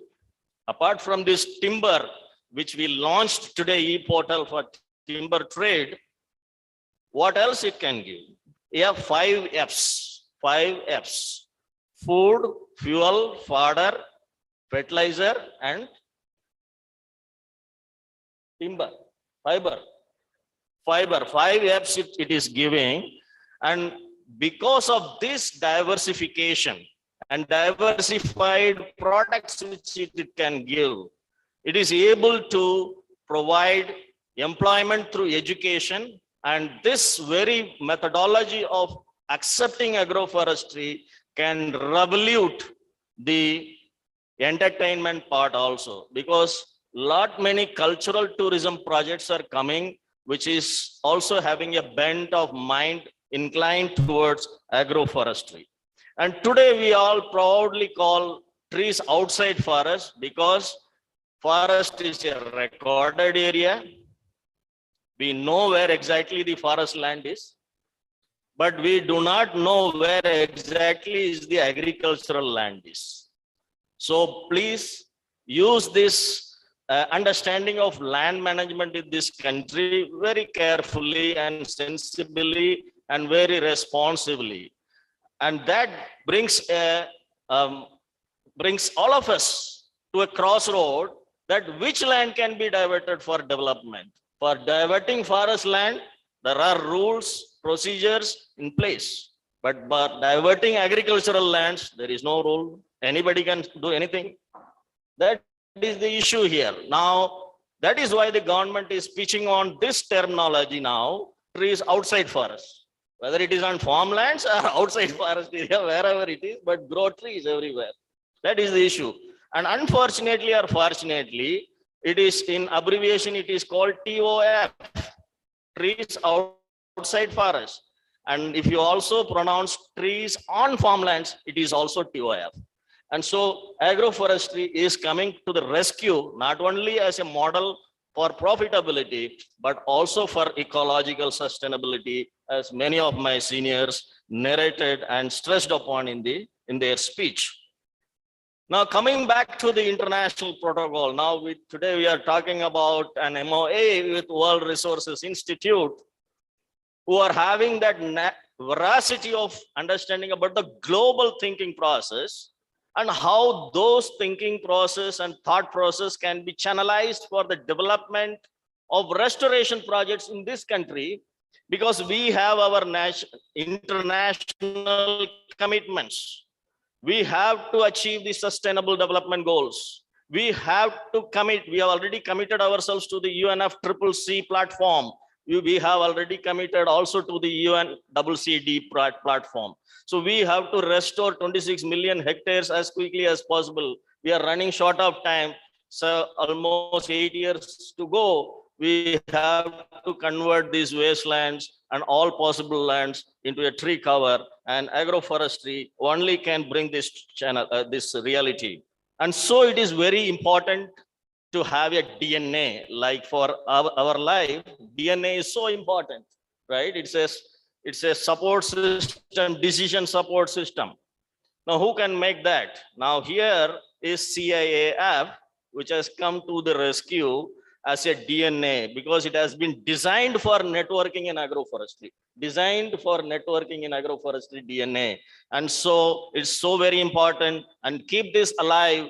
As I was informed that last 2 years you could not meet, but nevertheless, better late than never, keep the blood channelized and running, and digital world is making things possible. So do not worry about all these stop gaps, but be on the job. Agroforestry is everything. Agroforestry is future. But mind you, from today at least, if not before, do not put a hyphen in between agro and forestry. It is one word. Agroforestry is one word. It is no hyphen. It is not 2 words. So make it important narrative as a integrated discipline. And we all know, whenever we are tied up with security issues, we remember 2 forces, CISF and BSF, right? Central Industrial Security Force or Border Security Force. But when you want to remember agroforestry, you have CIAF. So please remember this and work together as a force. 350 members, it might look small, but never mind. You can do wonders together. And there were certain amount of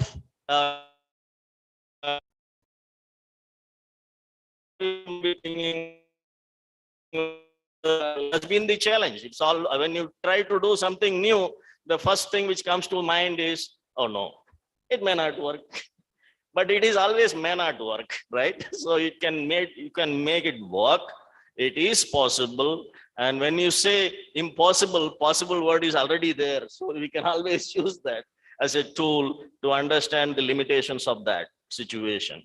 And we are proud of this FCRI, not only for the matter which they have contributed towards agroforestry, but by and large, they are making impacts. They are moving beyond the states, beyond the borders also, which very limited number of institutions are able to make. And so please maintain this momentum, not only for the growth of forestry education, but also for the entire stream of agroforestry, which is the future. So with all good words and complimenting the Honorable Vice Chancellor, Director Research, Director Education, Director Extension, the entire Dean set of these colleges of TNAU, faculty fraternity, proud students of this TNAU, farmers, industries who have participated in this consortia, giving all compliments to all of you. I must record that agroforestry is a new beginning for networking towards sustainability. Thank you so much. Thank you for your enlightening speech and august presence, sir. We also fondly remember your valuable guidance as a visiting professor to this institute. May I now request our Dean and Consortium Leader to inform the awards for the personalities. For the information of the guests on the dais and for all the members, every year we do identify one or two farmers, one or two industries to know it's giving appreciation to all the members. I think several years, I think for the last 6 years, we have given appreciation to several farmers. And this year, these 2 years, we have identified 2 farmers and they are continuously updating the consortium, not only doing growing tree alone, they also bringing in a lot of members to the consortium. They are taking the message to the rest of the system. So our committee, the Consortium of Industrial Agroforestry Committee, they assessed during the last 2 years and identified 2 farmers, one Panchayat Raj institution and one industry. As they really deserve some appreciation because you know that appreciation is one of the major systems which we are taking continuously. Under this concept, I take the privilege and proud to announce the appreciation award to the farmers. The first category is Mr. Devarajan.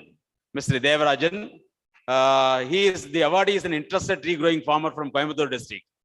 His experience in tree cultivation has set example to the youngsters interested in agroforestry.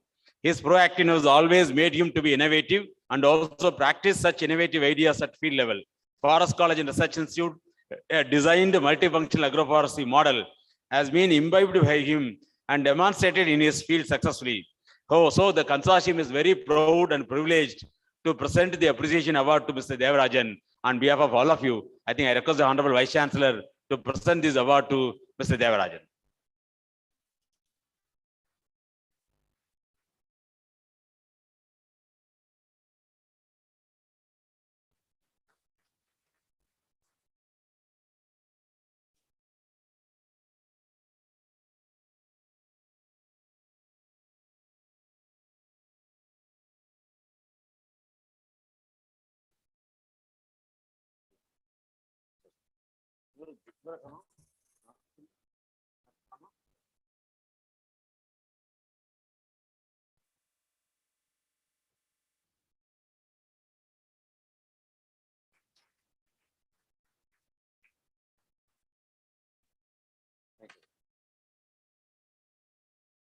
Similarly, there is one more farmer who is always a positive, take the message across the country, not only he also represents some of the farmers organization, taking the value of agroforestry in the government of India level also. More than that, during these 2 years, he is able to introduce the supply chain for a timber market, particularly Vengai, Kumil, And for this, he is able to create a market also.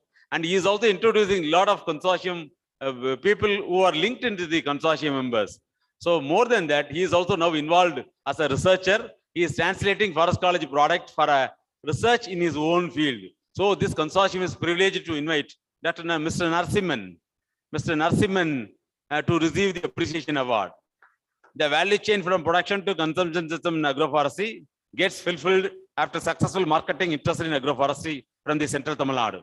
The farmer is always keen in cultivation of high value trees, and above all, he is educating BSc Agriculture, BSc Horticulture, and BSc Forestry students. His farm is identified as one of the potential farm by TNIU for all the students who are exposed to agriculture activities, horticulture activities, and also forestry activities. So agroforestry is one of the set example. So this consortium is very privileged to give appreciation award to Mr. Narasimhan for having taken this message to different level.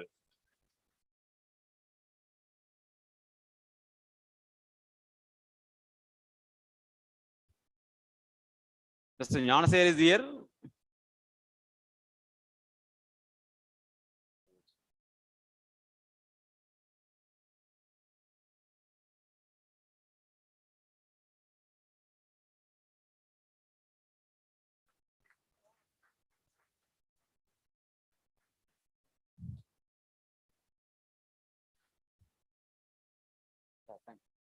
Another important thing is the industry category. Normally, information to all the visitors from outside the state of Tamil Nadu. You take entire country, only one or two industries, they take the message of helping the farmers. Even people still pronounce only ITC model. But I'm not degrading ITC, but ITC model has to be really replaced with the Tamil Nadu model, for which the model set by Tamil Nadu Newsprints and Papers Limited. Particularly, we must really appreciate the efforts taken by Dr. R. Srinivasan, who is the, even Assam today, they are the only industry paying directly to the farmers. Next to maybe for agriculture sector, Dharmendra is paying. Forestry sector, directly payment. And subsidized tree seedlings, technology support, lot of innovations made. So Consortium of Industrial Agroforestry is privileged to present the appreciation award to one of the best industry. And more than that, we are very privileged to present the appreciation to Dr. Srinivasan as a receiver of this award. So the linkage between Consortium of Industrial Agroforestry and wood-based industries have paved way for sustainable resource availability and assured market price to farmers. Farmers' first approach of the industries and the support to research and development are equally important for promotion of agroforestry. Among several industries, TNPL is one of the pioneering industry implemented contract pulpwood farming and ensured assured buyback to the farmers. Above all, direct payment to the farmer's account has helped the farmers to reap the financial benefits. All this innovated by Dr. R. Srinivasan, and CIAF is very proud to present the achievement award to him.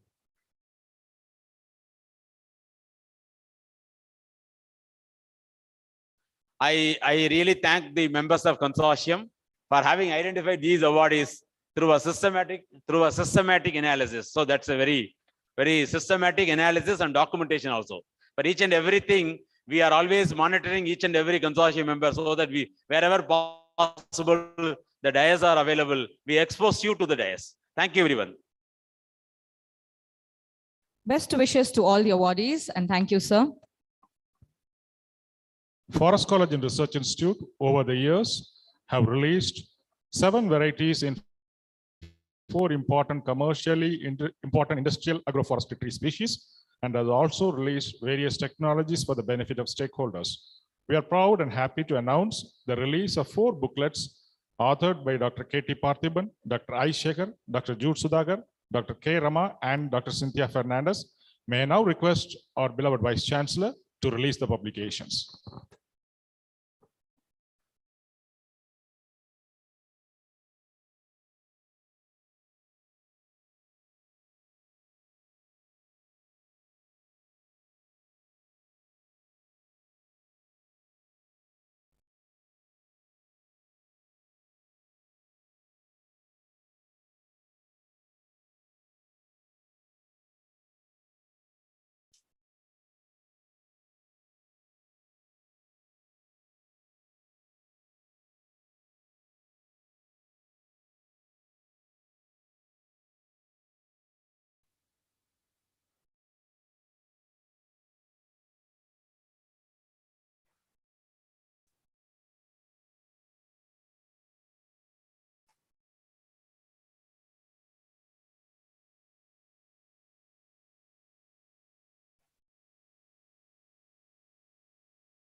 Thank you, sirs.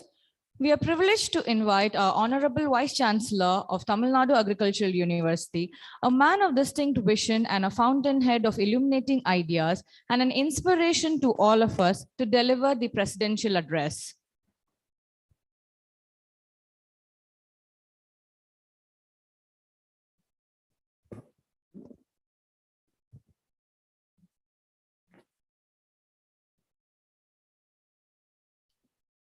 அகர முதல எழுத்தெல்லாம் ஆதி பகவன் முதற்றே உலகு.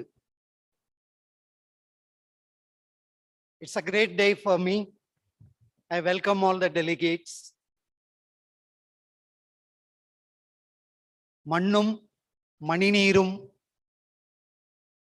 மழையும் அணி நிலர் காடும் அமைந்தது அரண். It's a great words by Thiruvalluvar, the great poet, whose words with 7-number couplets, 7 words in couplets, has transformed the entire humanity.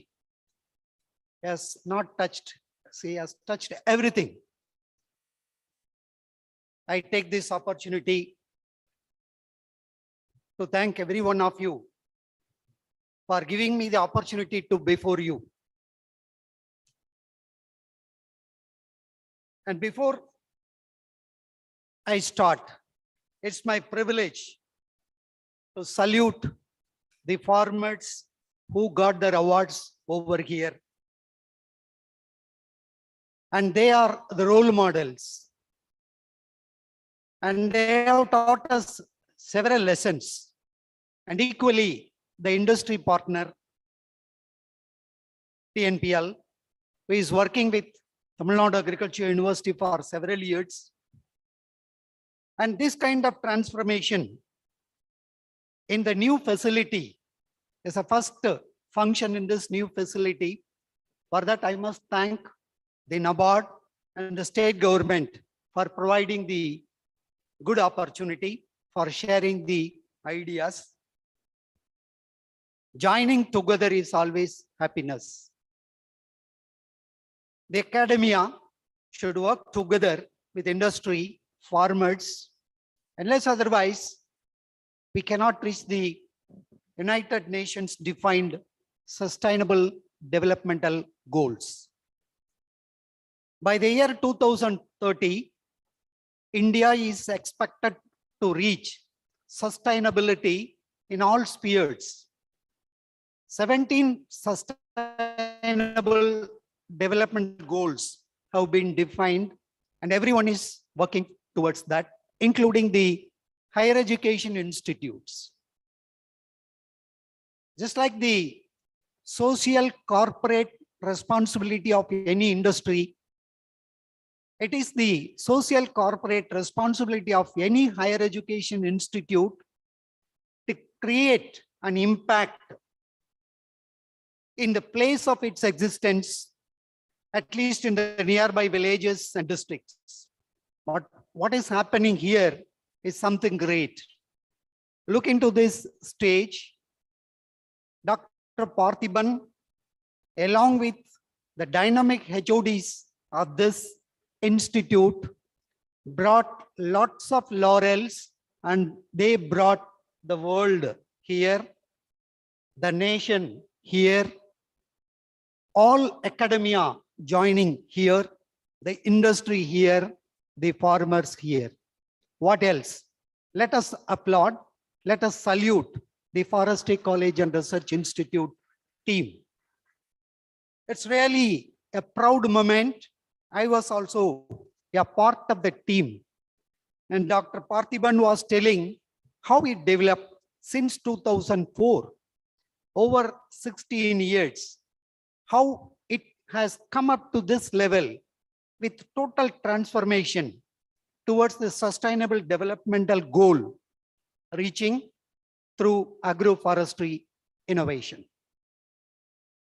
And our director ABD is also here through IDP, Institutional Development Program, World Bank supported project, ICR, World Bank and Tamil Nadu government supported project. Now we are looking to transform the students into entrepreneurs. There's another important goal in the sustainable development. And we are equally happy our student, Mr. Dharmendra Prabhu, who is now the member of Board of Management of TNAU, is also here. So this shows how to integrate the things from academia, industry, students, everywhere. So I really feel that's a great moment for me. As said by everybody, I'm also inclusive of forestry because one of the best non-timber forest produce is mushrooms.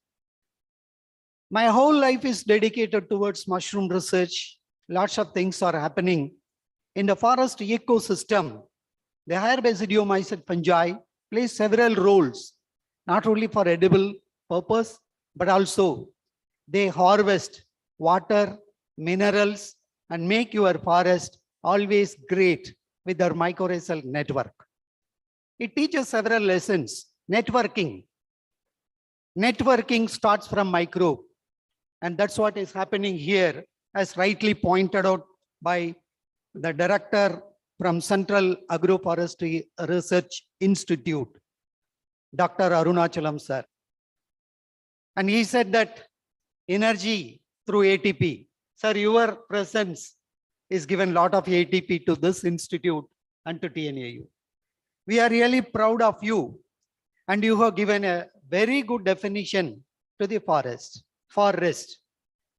Not for rest, but for dynamism.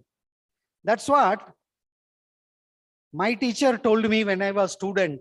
India's forest cover is less than 18%. Any country to be prosperous should have at least 33% of forest area. Friends, we are celebrating 75th year of independence. Azadi ka Amrut, Sudandara Tirunal, Amuda Peruvila. And we are having lots of movements for greening the globe, especially in India. Every now and then, a lot of photographs are appearing in newspapers, mass media. But friends, have we reached the targeted 33%? At least have we moved towards that? It gives a little bit embarrassing. The situation says that the Indian State of Forestry report recently published indicates that we have approximately 8,09,537 square kilometer of forest area. It was around 7,95,800 square kilometer in the year 2019.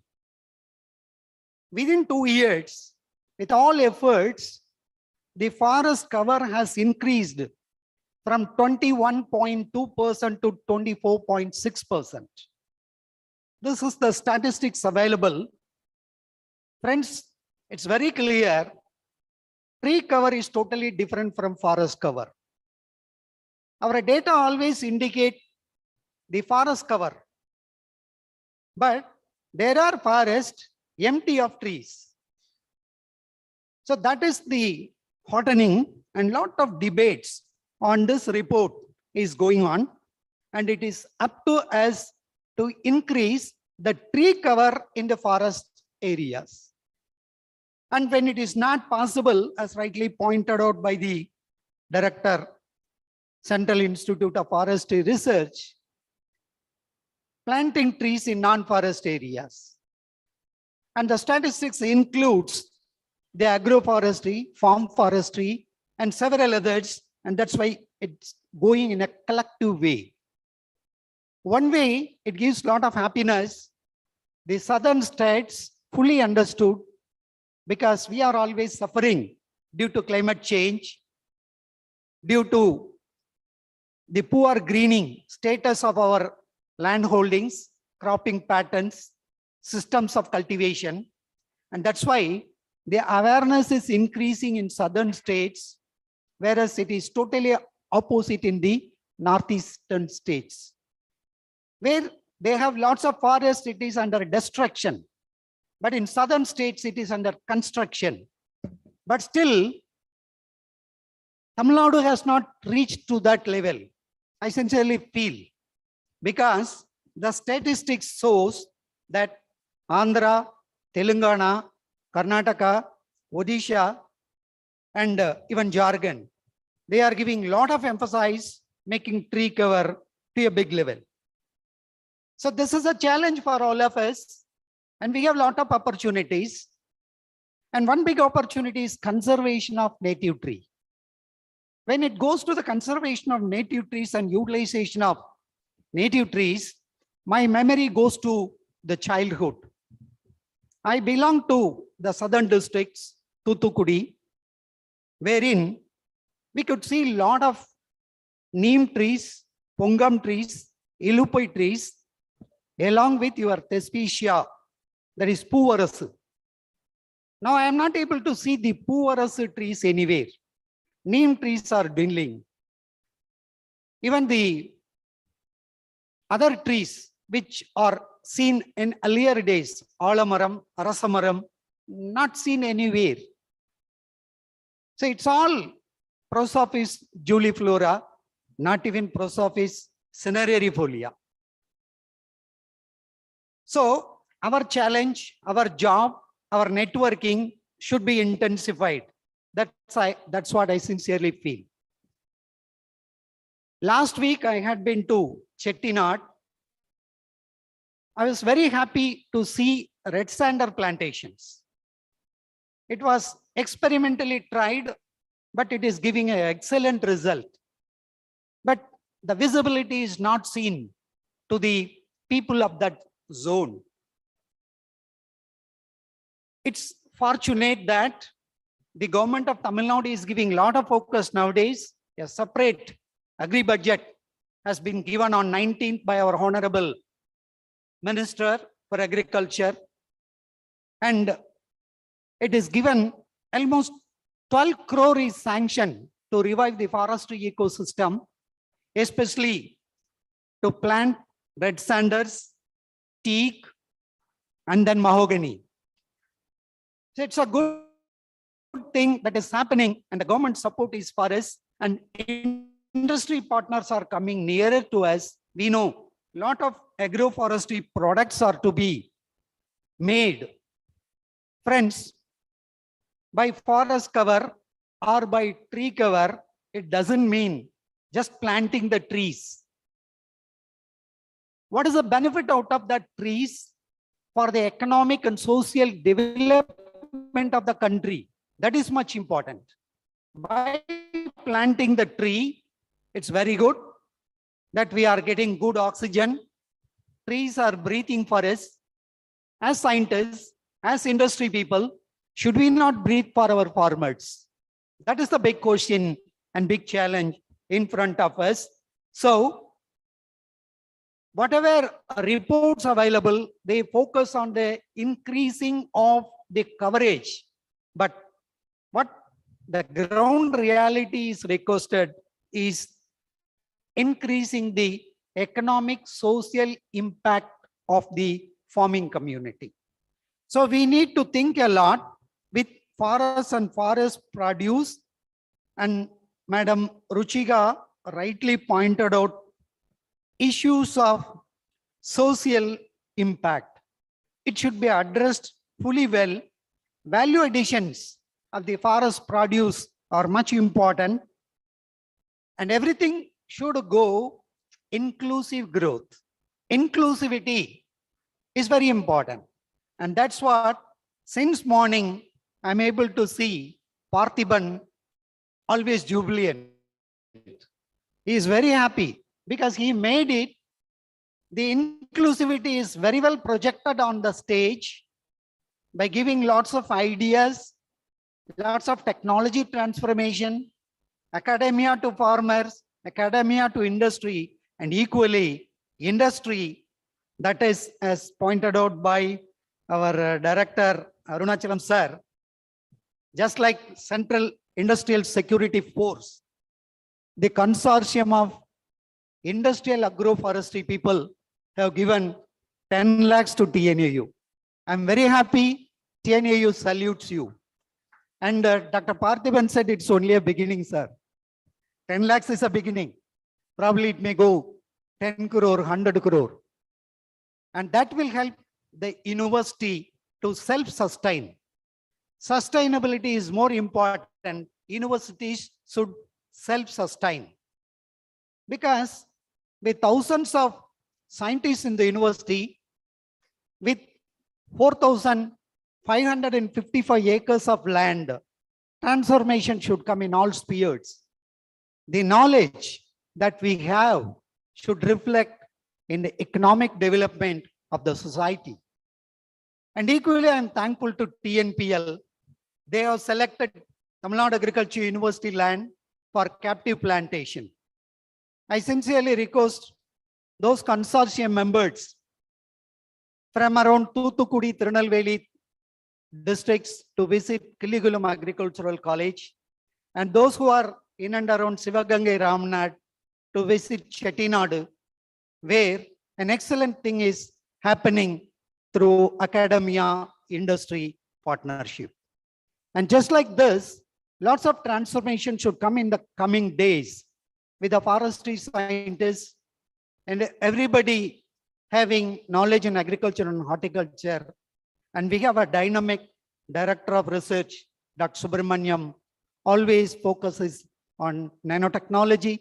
And for the past 2-3 years, he made lots of impact in the academia and students, how to transform the science to technology. So this is a congregation. In fact, it is a consortium. The total valuable on the stage and off the stage, we are all consortium, and we have much more responsibility to work for the betterment of this country, because India is the greatest country. Everybody was looking for India. இந்தியாவில் இல்லாத எதுவுமே உலகத்தில் இல்லை. மிகப்பெரிய பாரம்பரியமிக்க நாடு. மரம் வளர்ப்பது நமக்கு கற்றுக் கொடுத்தது அசோகர். குப்தர்கள் காலம் இந்தியாவின் பொற்காலம். சேர சோழ பாண்டியர்களின் கடல் வாணிகம் உலகளாவிய புகழ் பெற்றது.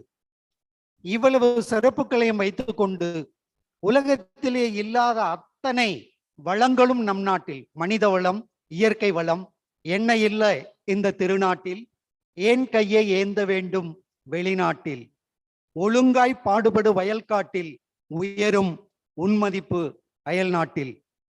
நம் காதுகளில் ஒலித்த பாடல் 10-20 ஆண்டுகளுக்கு முன்னால் நாம் காடுகளில் வேலை செய்யும் போது நம் காடுகளில் ஒலித்த பாடல். இன்று அந்த பாடலும் இல்லை, அந்த பாடலை கேட்பதற்கு காடுகளில் ஆட்களும் இல்லை. ஆக ஆட்கள் இல்லாத ஆட்கள் இல்லாத நிலங்களை காடுகளாக மாற்றுவதற்கு இங்கே வாய்ப்புகள் அதிகம். வனத்தை சிந்தித்து மனங்கள் அனைவருக்கும் என் மனமார்ந்த வாழ்த்துக்கள் சொல்லிக்கொள்ள கடமைப்பட்டிருக்கிறேன். நாம் இவ்வளவு ஆர்வமாக வனத்தை பெருக்க முயற்சி எடுத்துக் கொண்டிருக்கின்ற நேரத்திலே ஒரு 10 நாட்களுக்கு முன்னால் என் வீட்டுக்கு அருகே நடந்த ஒரு சிறிய நிகழ்வை உங்கள் முன்னால் படம் பிடித்து காட்ட விரும்புகிறேன். ஒரு நாள் அது ஞாயிற்றுக்கிழமை, கொஞ்சம் ரிலாக்ஸ்டா வீட்டுக்குள்ள உட்கார்ந்துருந்தோம். வீட்டுக்கு முன்னாடி எனக்கு ஒரு ஆர்வம். ஃபாரஸ்ட் காலேஜில் ஒர்க் பண்ணும்போது ஏறத்தாழ 10-16 ஆண்டுகளுக்கு முன்னாடி அன்பு சகோதரர் சுரேஷ் அவர்கள், என்னுடைய சீனியர், அவர் பேம்பு பிளான்டேஷன்ஸ்ல ரொம்ப ஆர்வமா இருப்பாரு. அவர்கிட்ட ஒரு புதா பேம்பு ட்ரீ கொண்டு போய் நட்டு வச்சேன். அதுக்கப்புறம் கொஞ்சம் கொஞ்சமா ரொம்ப ஆர்வமானதுனால ஒரு சைமரூபா மரத்தை வச்சேன், ஒரு பூவரசு வச்சேன், அப்புறம் ஒரு மகோகனி பக்கத்துல வச்சேன். அப்புறம் ஒரு புங்கம், நம்ம ஊர் மரம் இல்லையா, வீட்டை சுத்தியும் நல்ல ஸ்மெல் இருக்கணும், மருத்துவ ரீதியா இருக்கணும் அப்படின்றதுனால இந்த மரங்களை எல்லாம் சுத்தி வச்சேன். எல்லாத்தையும் விட எனக்கு ஒரு நாகலிங்க மரம் பரிசா கிடைச்சது. அதையும் கொண்டு நட்டு வச்சேன். இந்த நாகலிங்க மரம் ஏறத்தாழ 10-12 வருஷமா நல்லா வளர்ந்து இப்பதான் பூக்க ஆரம்பிச்சிருக்கு. ரொம்ப சந்தோஷமா இருக்குது. அதுல இந்த ராசிக்கு ஏத்த மரம் அப்படின்னு சொல்லிட்டு அந்த மரத்து மேல எனக்கு ரொம்ப ஆசை. அந்த மரம் ஒரு நாள் என்ன ஆச்சு அப்படின்னா, வீட்டு பக்கத்துல யானை வந்துருச்சு. யானை வந்து அந்த மரத்தை ரெண்டா உடைச்சு விட்டுருச்சு, அந்த நாகலிங்க மரத்தை. எனக்கு என்ன பண்றதுன்னு தெரியல. நானும் எங்க ஃபாதரும் பதறி போய் அந்த மரத்தை திரும்ப நிமித்து வச்சு, சுத்தியும் தப்ப குச்சிகளை வச்சு கட்டி, நல்ல கயிறெல்லாம் சுத்தி அதில் தண்ணி விட்டு, கடவுளை சிவனை வேண்டி, ஐயா பொழைச்சிக்கணும் இந்த மரம் அப்படின்ட்டு பண்ணோம். நல்லா பொழைச்சிக்கிச்சு. ரொம்ப சந்தோஷமா இருக்கு அந்த மரம். இவ்வளோ அழகா இருக்குது. அப்புறம் ரொம்ப நாளா எங்க வீட்டு பக்கத்துல வராது இருந்த மயில், பறவைகள், காக்கா, விதவிதமான குருவிகள் எல்லாம் வந்து ரொம்ப அழகா இருந்தது. ஞாயிற்றுக்கிழமையானா ரொம்ப ரசிப்போம். சரி, அந்த ஞாயிற்றுக்கிழமை அதே மாதிரி ரசிச்சுட்டு வீட்டில் சாப்பிட்டுட்டு உட்காந்துருந்தோம். வீட்டுக்கு முன்னாடியே மரத்து நிழல்ல ஒரு நம்ம பூவரசு மரத்து நிழல்ல ஒரு கார் வந்து நின்னுச்சு. பார்க்க ரொம்ப டீசெண்டாக தான் இருந்தாங்க. என்னடா திடீர்னு கார் வந்து நிற்கிது, வீட்டுக்கு விருந்தாளிகள் போல் இருக்கு நினச்சிட்டு வெளியில வந்து எட்டி பார்த்தோம். உள்ள உட்காந்தவங்க ரொம்ப டீசெண்டாக இருந்தாங்க, சாப்பிட்டுட்டு இருந்தாங்க. சாப்பிட்றதுக்காக அந்த மரத்து நெல்லில் ஒதுங்கின மாதிரி இருந்தது. நான் பார்த்துட்டு என்னங்க அப்படின்னு கேட்டோம்னா, மரத்து நெல்லில் சாப்பிட்றதுக்காக நிற்கிறோம் சார் நாங்கள். Very good. ஏதாவது தண்ணி ஏதாவது வேணுங்களா அப்படின்னு கேட்டோம். இல்லை பரவாயில்ல சார் வச்சிருக்கோம் அப்படின்னாங்க. சரி வெரி குட், அவங்க சாப்பிட்றாங்கன்னு சொல்லிட்டு நாங்கள் உள்ளே போயிட்டோம். உள்ளே போய் ஒரு 5 நிமிஷம் இருக்குங்க. வெளியில சம்மர் ஆரம்பிச்சிச்சு இல்லையா, அந்த பூவரசு இலை எல்லா இலையும் உதிர்ந்து கிடக்கு. இந்த சாப்பிட்டு போன ஆத்மாக்கள் என்ன பண்ணாங்கன்னா, ஒரு தீக்குச்சியை உரசி அந்த இலையில போட்டுட்டு போயிட்டாங்க. கீழே அவ்வளவு இலையும் கொட்டி கிடக்குதுங்க.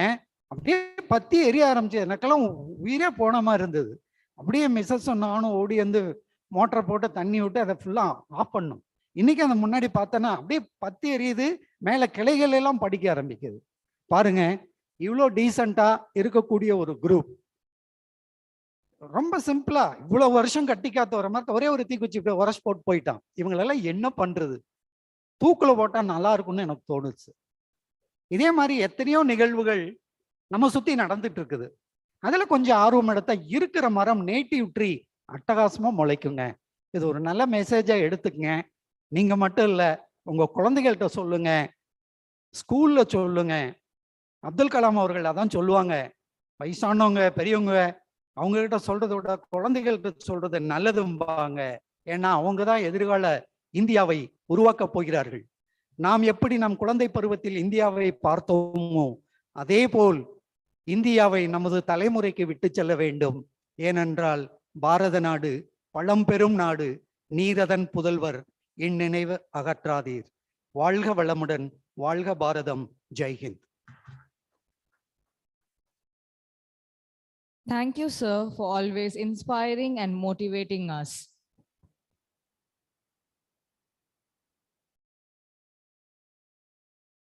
May I now request our beloved Dean to announce the award.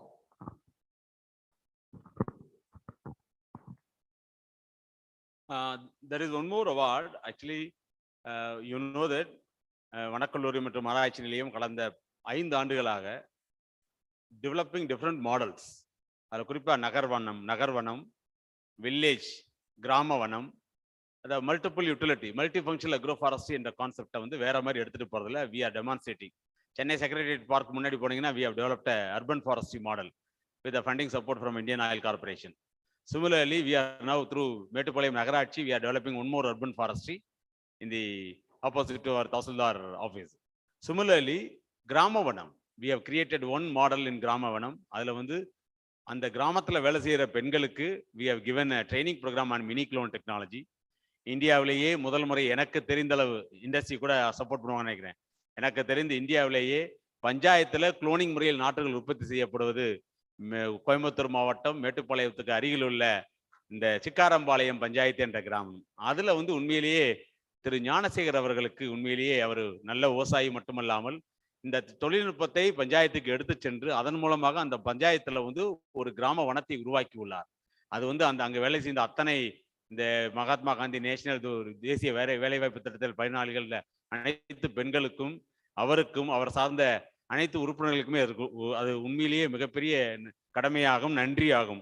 அந்த தருணத்தில் இந்த கன்சார்ஷியம் ஆஃப் இதெல்லாம் மீறி அவர் இந்த பஞ்சாயத்து ஒரு கன்சார்ஷியம் மெம்பர், நம்ம கன்சார்ஷியம் இண்டஸ்ட்ரியல் அக்ரோஃபாரஸ்ட்ரியில அவங்களும் ஒரு உறுப்பினர். அந்த வகையில் உண்மையிலேயே the Consortium of Industrial Agroforestry is very privileged to present a appreciation award to Mr. Gnanasekharan.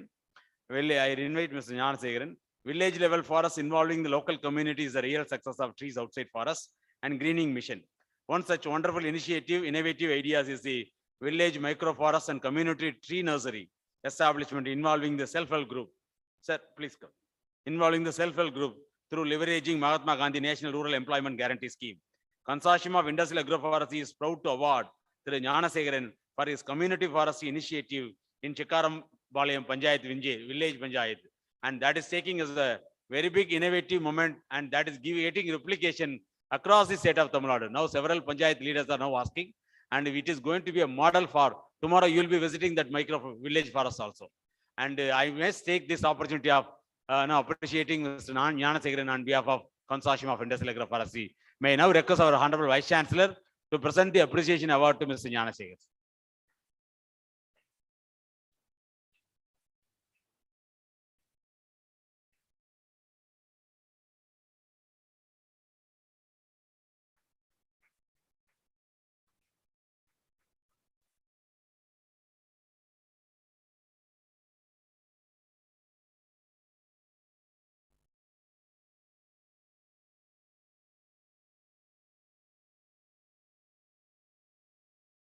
Thank you, sir. Now it's time to honor our guests and our new associates. May I request our Vice Chancellor to hand over a memento. And before that, I've forgotten to say some of my good association with Sheshayi paper also. So when I was working in the NAIP project, Mr. Vel Murugan, Shanmugam sir, all of us, they were working together. I take this opportunity and I'm able to see them. I just forgot to mention them. And they were also doing an excellent job. It's a teamwork, no? For that, I really appreciate. Thank you very much. Thank you, sir. Now it's time to honor our guests and our new associates. May I request our Vice Chancellor to hand over a memento to the chief guest, Dr. A. Arunachalam, Director of Central Agroforestry Research Institute, Jhansi.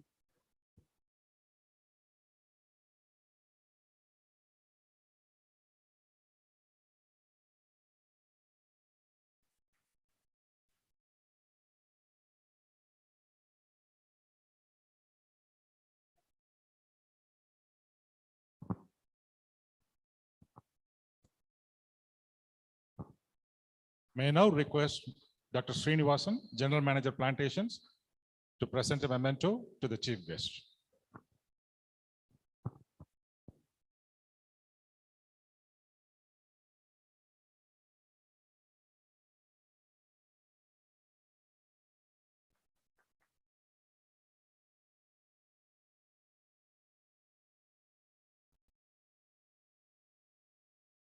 Thank you, sir. May I request our Vice Chancellor to hand over a memento to Thiru V.R. Dharmendra, Director, VRD Best Foods, Madurai.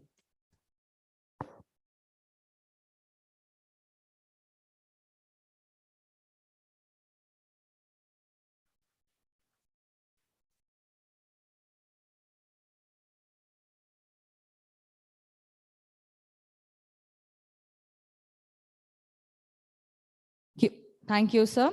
May I request our Director of Research to present a memento to Dr. Ruchika Singh, Director, World Resources Institute, Delhi.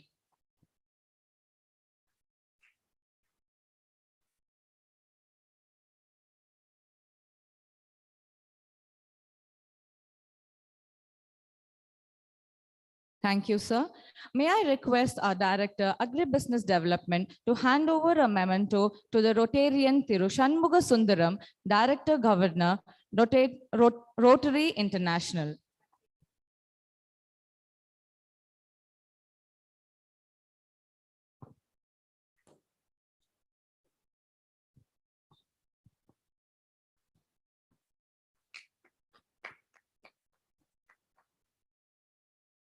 May I now request Mr. R.P. Ganeshan, Mr. Sheikh Dawood, and Mr. Subraj to come to the dais to present a memento to our Director of Research.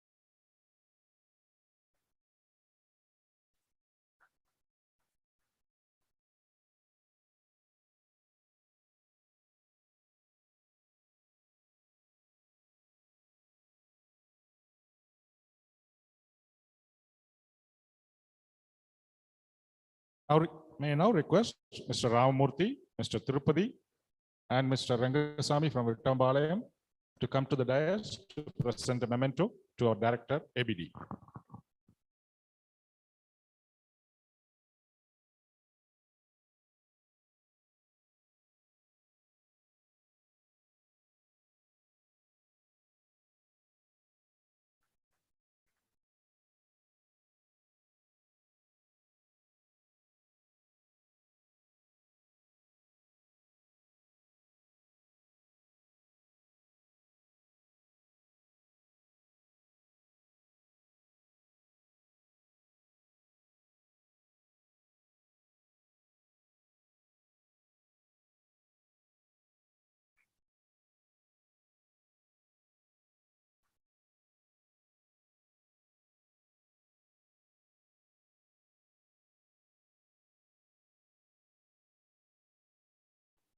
May I now request Mr. Vel Murugan from STB, Mr. Nanjapan, Mrs. Jayanti, and Mr. Ariyalur Kannan, and Mr. Rao from NABARD to present a memento to our Honorable Vice Chancellor.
Thank you, sir.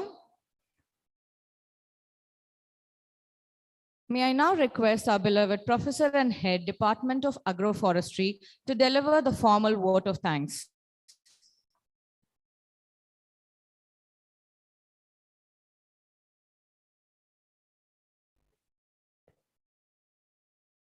Honorable Vice Chancellor, respected Chief Guest, Director Kafri, our esteemed Director of Research, Director APD, Dean Forestry, Director WRI, the District Rotarian, HODs, consortium members, incubators, ladies and gentlemen. On behalf of the entire fraternity of this Forest College and Research Institute, it is my duty to thank our Vice Chancellor, cum Registrar, who spared his valuable time. Also, he has insisted the term inclusive growth. Definitely, under the guidance of our Dean, sir, the inclusive growth is the synonym of consortium. Definitely, we will follow again and again your valuable guidance and valuable thoughts by all the scientists who are working here, sir. Thank you so much, sir. Thank you for your participation. Thank you, sir. We are happy to declare our faithfulness to our Director of Research because his constant engagement, without your support, sir, we would fall of excellence in the forest research. Today, you will not believe the entire agriculture university. This is the Forest College having the external funded project more than 15. Almost, I could say we must be ranked second or third, definitely, because all your support, mainly the consortium members, incubators, because you are giving the ideas, whatever the shortfall in the tree farming, whatever the shortfall in the marketing, that is the idea emulating as a research. So on behalf of Dean, all the Forest College staff, I thank you so much, sir. Thank you, sir. I again very happy to declare our faithfulness to the Director Kafri. என் பக்கத்தில் இருக்கிற doctor Cholan sir கேட்டார், மெதுவா கேட்டார். பட்டாசு மாதிரி பேசுறாரே, இவருக்கு எந்த ஊர் அப்படின்னாரு. நான் சொன்னேன், கண்டிப்பா அவருக்கு சிவகாசியா தான் இருக்குங்க அப்படின்னு. உண்மையிலே அவர் சிவகாசி தான். எங்களுடைய காஃபரி டைரக்டர் சிவகாசியிலிருந்து வந்து இந்த அளவுக்கு ஒவ்வொரு வேர்டும் it was thought provoking. Definitely sir, not only that, I had the opportunity to work along with the director sir, because I was the scientist in the nearest Northeastern Region Institute of Science and Technology. I left the job here and sir became a successor for the particular job. Today sir is equal to the ADG. Definitely sir. Thank you sir. Thank you very much. Thank you so much sir. We take the opportunity to thank the director, World Resource Institute, New Delhi, and the team for signing MOU for their upcoming support. Definitely, the land accelerator project and the industrial agroforestry will be clubbing together, madam, because this is not a MOU between TNAU and WRI. It is a MOU between World Accelerator project and also the Consortium of Industrial Agroforestry. Definitely, we will keep our promise ever, madam. Thank you so much. Thanks for coming in. Thank you. I keep on record our indebtedness to the director ABD. He is the driving force for the creation of Metropolitan Agroforestry Business Incubation. Today, among the 10 incubation, we ranked first in Tamil Nadu because of his constant support. Whenever we approach Director ABD, he is so liberal to give not only budget, also the encouragements. So on behalf of Forest College staff, Dean sir, I thank you sir. Thank you so much. I have immense pleasure to extending my sincere thanks to our junior Mr. and Mrs. Dharmendra, the board member. I could say he might be the youngest board member in TNAU, probably. Is it correct, sir? He is the youngest board member in TNAU. Not only that, this is the first time a board member having the background of forestry. Having the background of forestry, this is the first time. So on behalf of Forest College and Dean, we thank you, sir. Thank you so much. We remain grateful to the Rotary District Governor, Mr. Shanmugasundaram sir, for signing MOU between the Forest College and the Rotarian. Because last week also, we have conducted meeting with the Karamadi Rotary. So every month, we had the opportunity, or we are getting the opportunity to give some of the technical input for tree growing. Definitely this college will go along with you for the development of greening to achieve 33% of forest in India. Thank you, sir. Thank you for coming in. We remain so gratefulness to Dr. Srinivas sir, the General Manager TNPL, and his team for funding many research projects. The TNPL has funded to Forest College more than 60 lakhs amount of projects. So we are doing successfully all the project. Our Vice Chancellor clearly mentioned the tree outside the forest that was emulated from TNPL. Almost our university, we had given 350 acres of land. This year, they are going to complete afforestation and agroforestry work, the entire 350 acres, sir. Thank you, sir. Thanks for your constant support. Also, I am grateful to my classmate, Mr. Velmurugan. He is coming from SPP, and team. They are also giving continuous support to Forest College and Research Institute, and also to our consortium. We have been so fortunate enough to have a good academic dean. Please understand, if the leader fails, the entire scenario fails. But here is a dynamic man. He's not only a dynamic, he's a dynamite, I could say. He's a dynamite.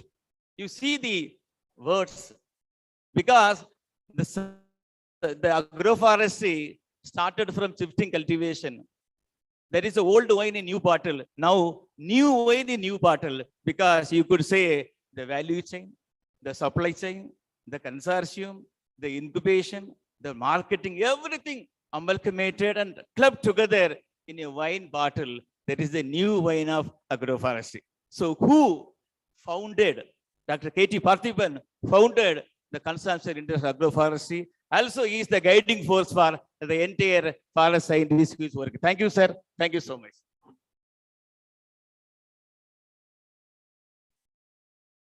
I am also thankful to many of our consortium members. I keep the record, our indebtedness to the Managing Director, Ampiplai, the Panchayat President, Sikarambalayam, Mr. Gnanasekharan, Jagannathan Rangaplai, Century Play Administration, Mr. Devarajan sir, the Tree Growers Association, Narayana Swami sir, Neduvasal Mr. Ramanathan, RSK Timbers, Muthuswamy sir. I have to say many names due to paucity of time. I could not read. Anyway, all our consortium members, all our incubators belongs to this college. Definitely, we are thankful to them on behalf of this college and our dean and TNAU. Thank you all the members of Consortium of Industrial Agroforestry.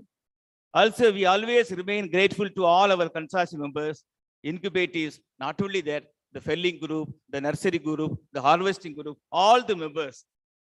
Let me express my gratitude to our former dean, Dr. K.K. Suresh sir, because wherever the function, wherever the seminar conducted, he used to come over here and encourage us what kind of things to be done, how the technology has to proceed. All your input will be well taken, sir. Thank you for coming in. Thank you so much, sir.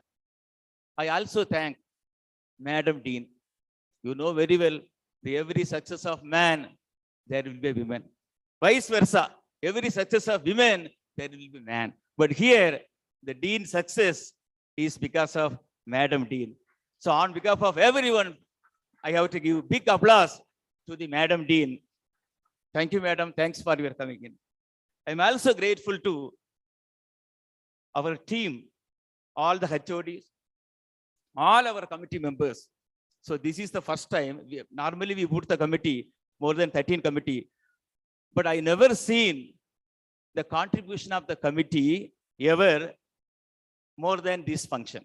Because you will not believe, for the past 10 days, all the committee members, the committee team leaders, they worked exorbitantly because this is the new MAFIF center, it's a new auditorium. The first time we are conducting the function. There will be audio problem, there will be a seating problem, all together. All committee members, they work day and night and make the event successful. Thank you very much for all the committee members and all the committees. Also, I am thankful to the estate unit, the farm unit, the MAFIF team, the PG scholars, UG students, volunteers, scientists from other colleges. Many scientists, almost Vice Chancellor has approved 40 scientists from other colleges. Those who are from forestry background and other science, they have come over here. I thank on behalf of Dean and college, all the scientists, those who have come over here and for attending the events. Also, it is my proudest privilege to thank the TNB, Tamil Nadu Electricity Board, Panchayat Administration, Revenue Department, Print and Electronic Media, our building contractors, because they have completed the work very timely.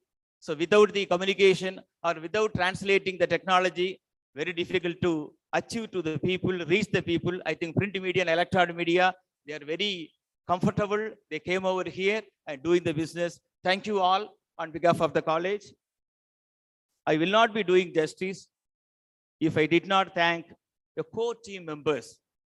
Though all the members of individual committee has worked a lot, but I have to mention some of the name: Dr. Jude Sudhakar, Dr. Umesh Khanna, Dr. Cynthia Fernandez, Dr. Manivasagam, the engineer Govindarai sir, the physical director, the computer scientist, the scientists from all the departments, silviculture department, forest products department, forest biology department, sericulture department, basic and social department. I thank you each and everyone on behalf of the committee, organization committee leader. Thank you, sir. Thank you so much. And also it is my privilege to thank all the co-PF of Consortium Industrial Agroforestry. You will not believe the CIAF started during the period only 5 members were joined. Today, more than nearing 400. The members of CIAF nearing 400. We started with 1 lakh rupees. Now it is more than 45 lakhs rupees. Our Dean has promised us. Not only that, he has instructed us next year, March, the fund has to be raised up to 1 crore. 1 crore. That is the target Dean has given to us. Definitely, with your cooperation, the 1 crore will be achieved. The same kind of 50 lakhs will be given again to the Vice Chancellor from the Consortium Industrial Agroforestry. Thank you, sir. Thank you, sir. If I missed anybody, please forgive me. I thank those who have missed. Thank you so much. Thank you. On behalf of Forest College and Research Institute, Metupalayam, I once again thank all those who made this workshop a grand success.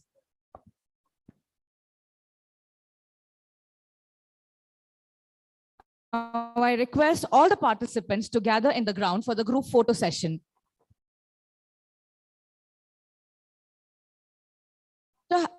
After having tea that has been arranged, please arrange yourself in the ground for the group photo session.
Okay, I am starting my video now.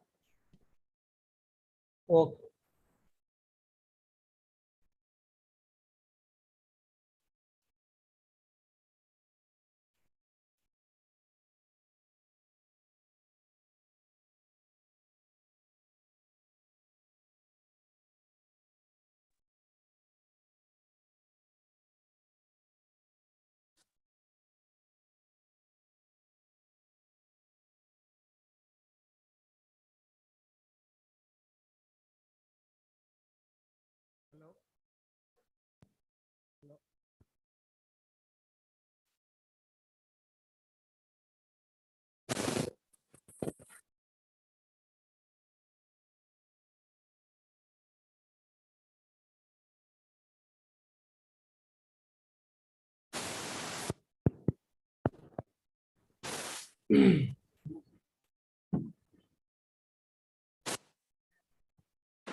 Sir.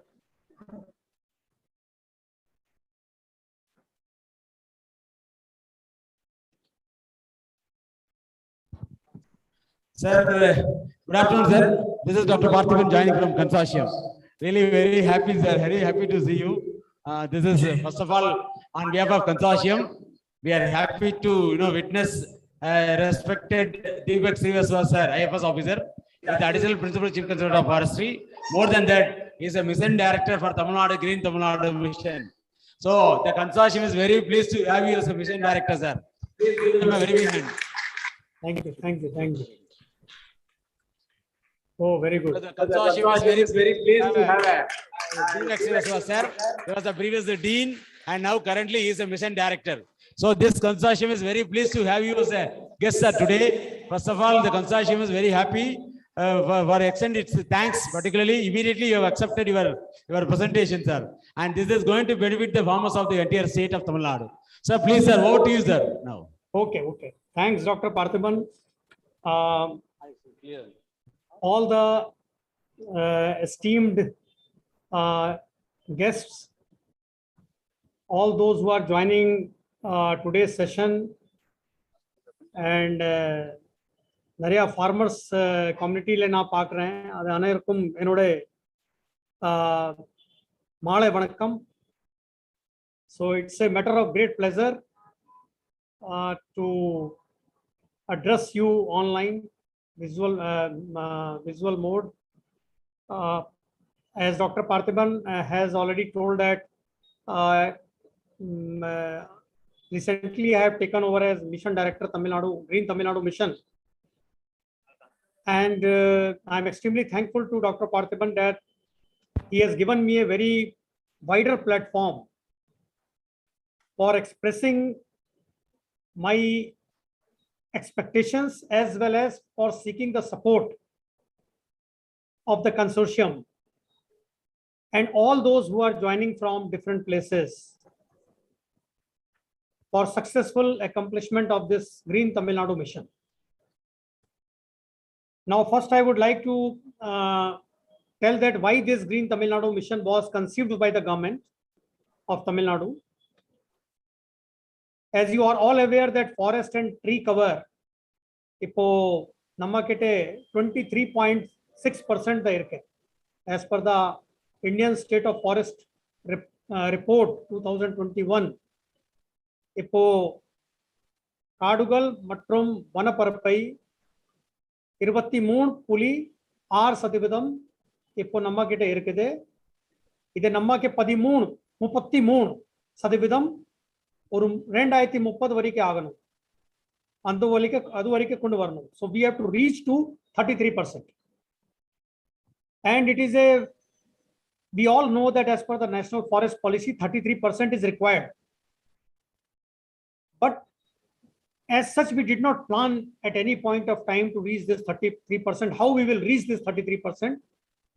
First time,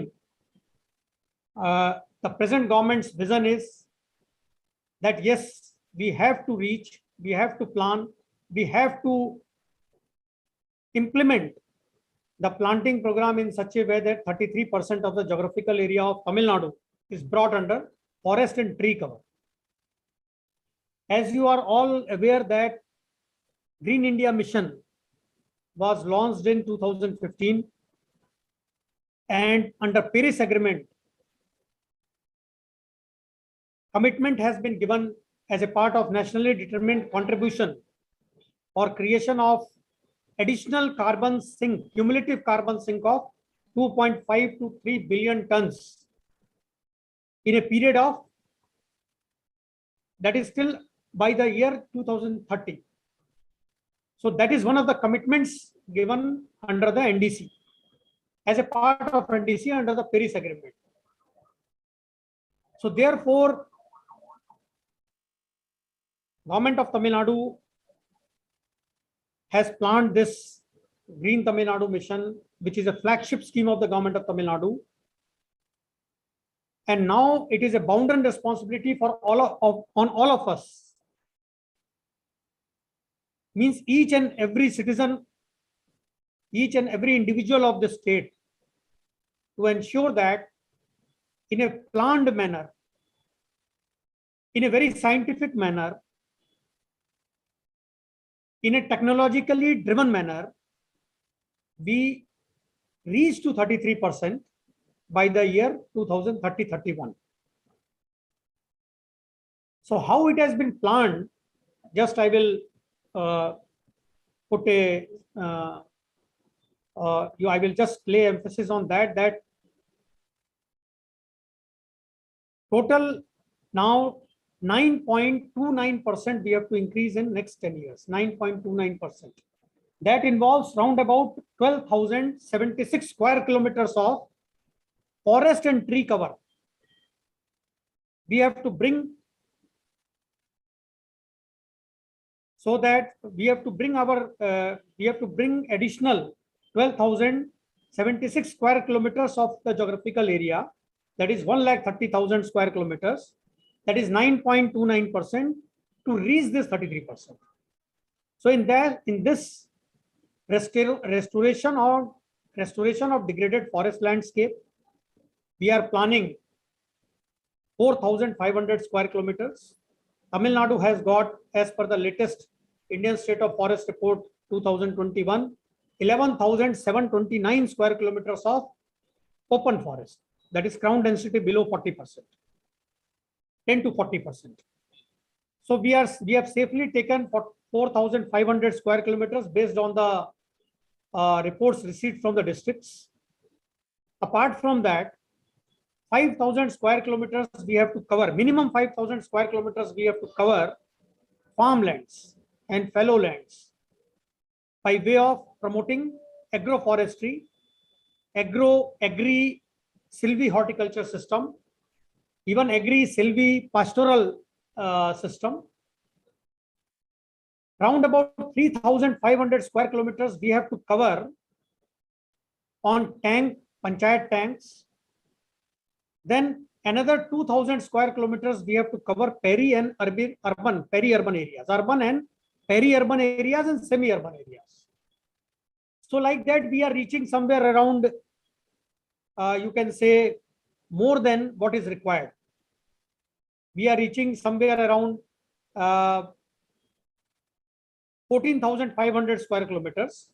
So we are keeping a buffer of 2,500 square kilometers so that there is no hassles. There are no hassles in reaching to 33% in a period of 10 years. And for that, 260 crore of seedlings have to be planted in 10 years. And this is by no means a small number. This is a very huge number. But what is very unique in Green Tamil Nadu mission is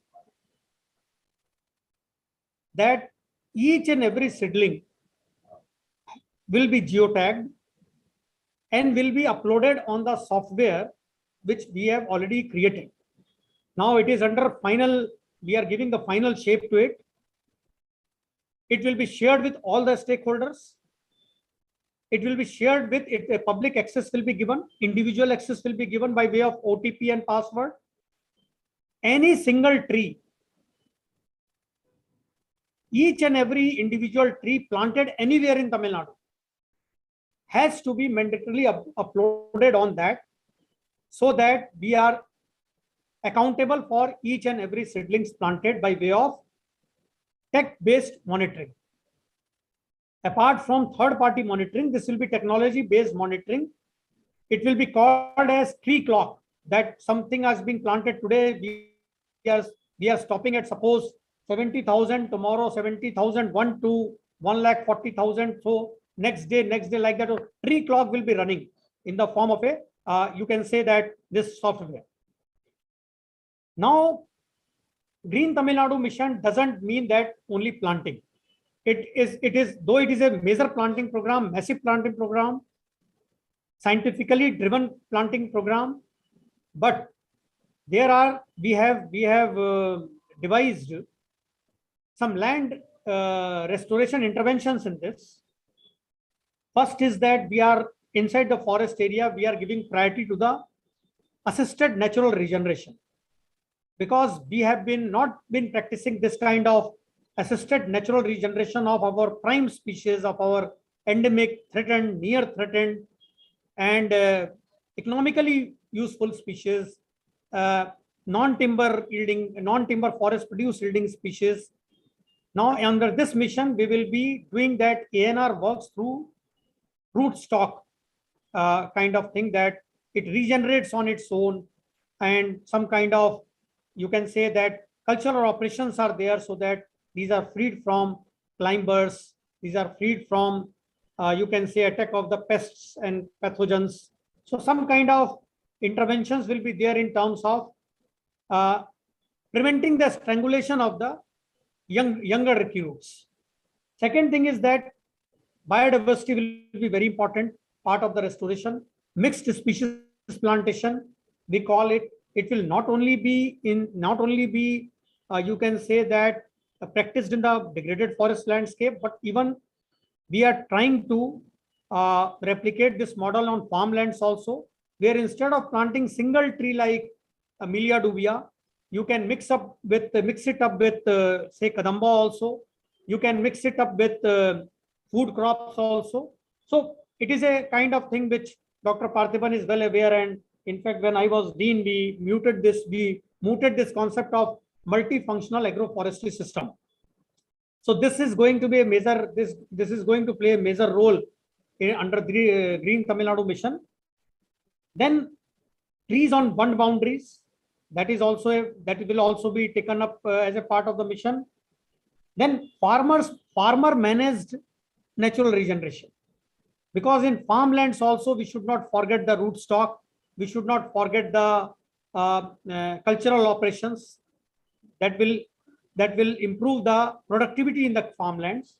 And then riverbank plantations are also one of the key elements in the Green Tamil Nadu mission. Last but not the least, pasture development is also very important, because with almost 34 million, I think, livestock population, definitely silvipastoral system will also, or pastoral development will also play a key role in the Green Tamil Nadu mission. Now, as far as now, what I want that this mission, it will be not only forest and tree cover, but it will be biodiversity and people-led. It should become a people's movement kind of thing. And there are no, we are not going to leave any stakeholders in joining hands with us in reaching 33%. And I think this consortium of on industrial agroforestry, this will play a major role for spearheading the farmland plantations, because this is already 5th annual conference. It has matured a lot, and under Dr. Parthiban's leadership, it is growing exponentially. I will say day by day. Every day, I think when I was dean, every day he will give me a new, some new, you can say, additions to the CIAF. And yeah, and I have seen his jubilance and his involvement in bringing this CIF to this level. Otherwise, it would have been very, very difficult to form such a consortium, nurture such a consortium, and then broad basing that consortium to such a level that it is becoming just like an umbrella organization in the entire state of Tamil Nadu. So what I would now request you all, as an I am doing an advocacy on the part of Green Tamil Nadu Mission now, that this CIAF can handhold the district level consortium, which will be constituted under the district green committee, because district green committee has been constituted recently for undertaking all kind of plantations in the district. So this consortium on industrial agroforestry can be an umbrella organization.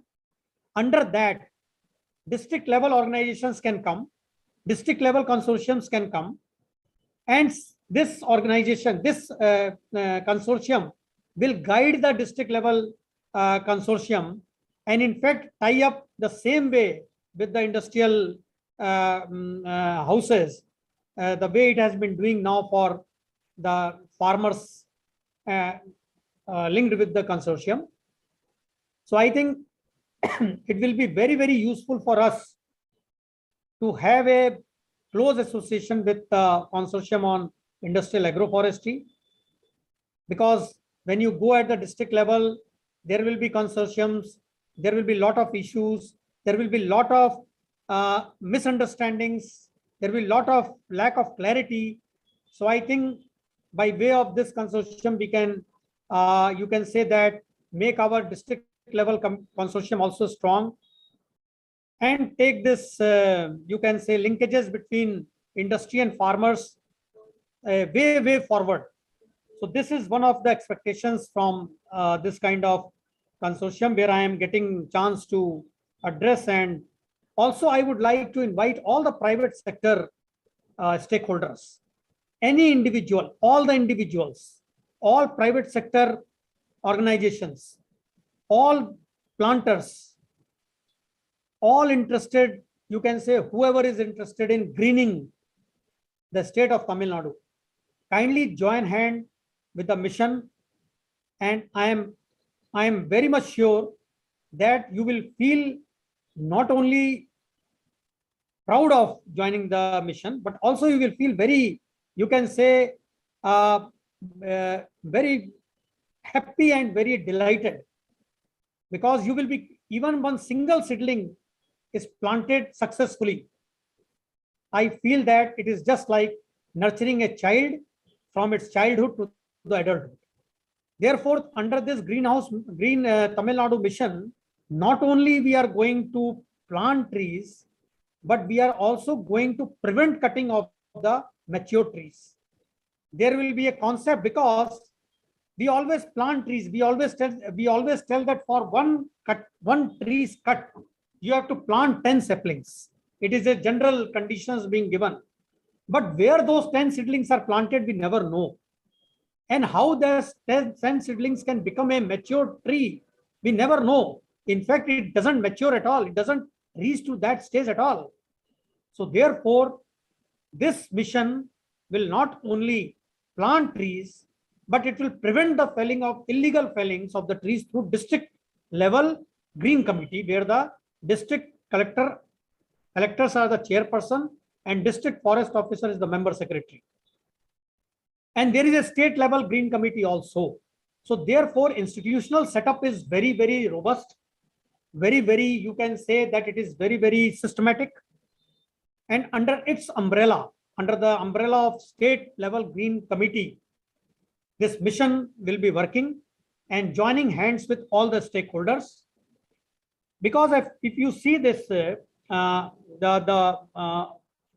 talk a lot about climate change, because climate change aspects are going to play a very vital role as far as this mission is concerned. And I am not sharing this, sharing the fact which I am going to just share not on a happy mode, because happy note, the Tamil Nadu has lost almost 404 square kilometers of tree cover between the reports of 2019 Indian State of Forest Report and 2021 Indian State of Forest Report. And this is not a kind of situation which we would be wanting to happen in Tamil Nadu, particularly when the state is in the mission. So now we have to be very, very strict, and we have to keep whistle through our individuals and other stakeholders that trees are not felled unnecessarily. If it has to be felled, some inevitable reasons are there, then that has to be transplanted. And one more thing I would like to share, that we are going to start tree helpline also, which will be a kind of software where tree related complaints will be recorded, and it will be in the record for 1 year. So it means all the distressing calls or all kind of calls which are coming for sapling seedlings or planting or identification of land parcels, or someone wants to have land parcels for planting of the seedlings, those information will be also available through tree helpline. And Tamil Nadu will be the first state, I think so, that it will be launching its tree helpline to make people and government tree friendly. One issue I would like to share with you, I was talking about 2 to 3 billion tons of cumulative carbon sink, which we have to sequester in another 10 years time. Now, Tamil Nadu forest carbon stock, if you see in forest cover, in 2017 report, whatever report when I am quoting, it is Indian State of Forest Report only. Our carbon stock was 229 million tons in forest cover. Now, in 2019, it came down to 216 million tons. But in 2021, it has come down to 214 million tons. So we are declining again. So this has to be arrested. On one side, we have to arrest the decline in the tree cover. Other side, we have to arrest the decline in the carbon stock also, because we wish to sequester 40 to 50 million tons additional carbon sink by way of this green mission. And of course, finance will be an issue in that. Financial support will be definitely issue. So I am finding support from various private organizations who are looking for only land parcels, and they have some of them have come forward to sponsor, plant it, maintain it for 3 years, and go in a voluntary carbon credit mode. So there we have to work out the modalities for sharing of the carbon credit. And I am very hopeful that that will also materialize and give a boost to the Green Tamil Nadu mission. Now, livelihood issue will be a very important factor in the Green Tamil Nadu mission, because it is not only doubling I will not use the word doubling. I will simply say that improving the income opportunities for the farmers, which CIAF is already doing that. And I have in fact learned from Dr. Parthiban only, and I have been disturbing him from, I think, almost every month, that Dr. Parthiban, what will be the yield per hectare for pulpwood, what will be the yield per hectare from Casuarina, what will be the yield per hectare from Vilia dubia, what will be the pulpwood, what will be the plywood. And I have become master in my own way after learning so much from Dr. Parthiban. I was dean, no doubt I was dean, but one thing I always keep it in mind, that these are all respected professors. These are all respected professors. Many respected professors are sitting there in front of me, and they will always remain respected only, because we may reach to the highest level, but we have been made by them. We have been made and brought to this stage by them only. So teachers and professors, they are always are there to make you learn. So I am finding a very, very, you can say that resource person of very highest quality in Dr. Parthiban is there, Then Dr. Bala Subramaniam is there, who has practiced, who has made trial plots for precision silviculture, which I have been speaking here. Like precision farming, we can use precision silviculture, but nobody was understanding that what is precision silviculture. So I made them understand that precision silviculture, you can reduce the rotation age. That is just like precision farming, where fertigation and water, you can say that engineering has to be done. Water saving can be done like that. And then Dr. Kumran is also there, who has taught me about the genetic resources. So there are so many, you can say, enlightened persons there, enlightened head of departments, who made me a full-fledged, means I was as a technocrat, okay, I am there. But if I am not enriching my knowledge day by day, I will not be capable of handling any kind of mission in future.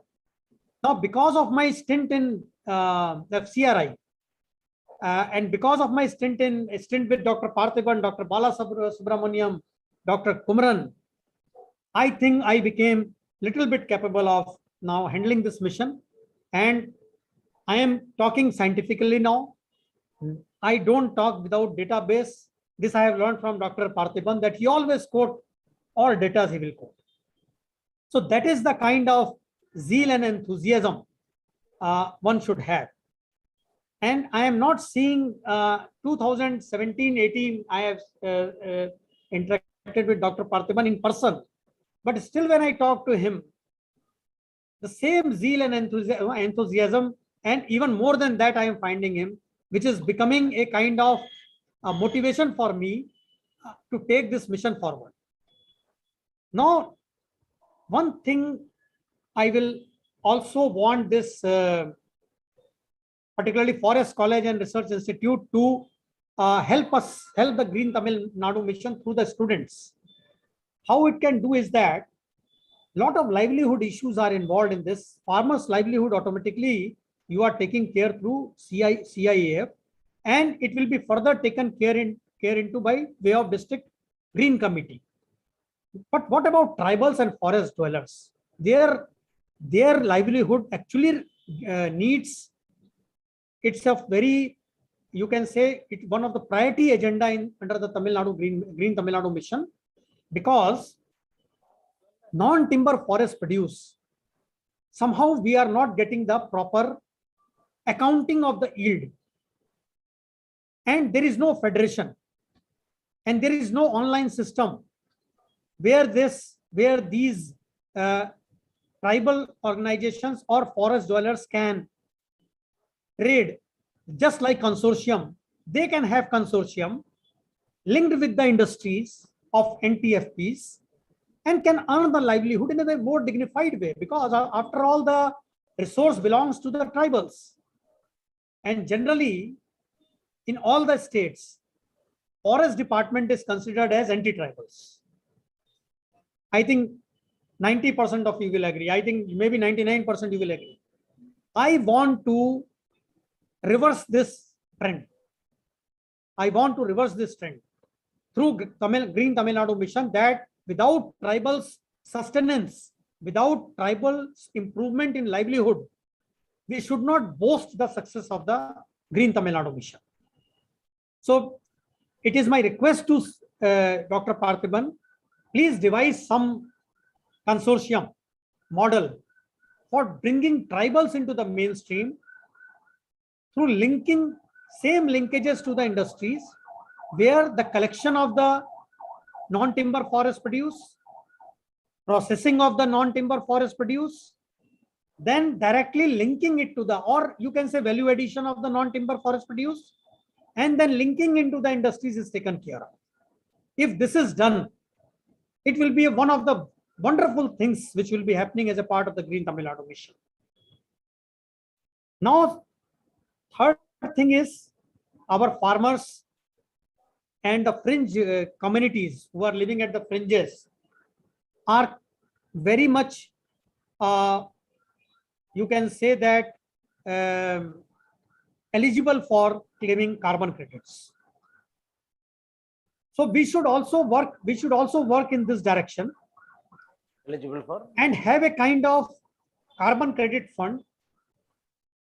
Of course, it can be shared between the person or organization who is planting and the local communities.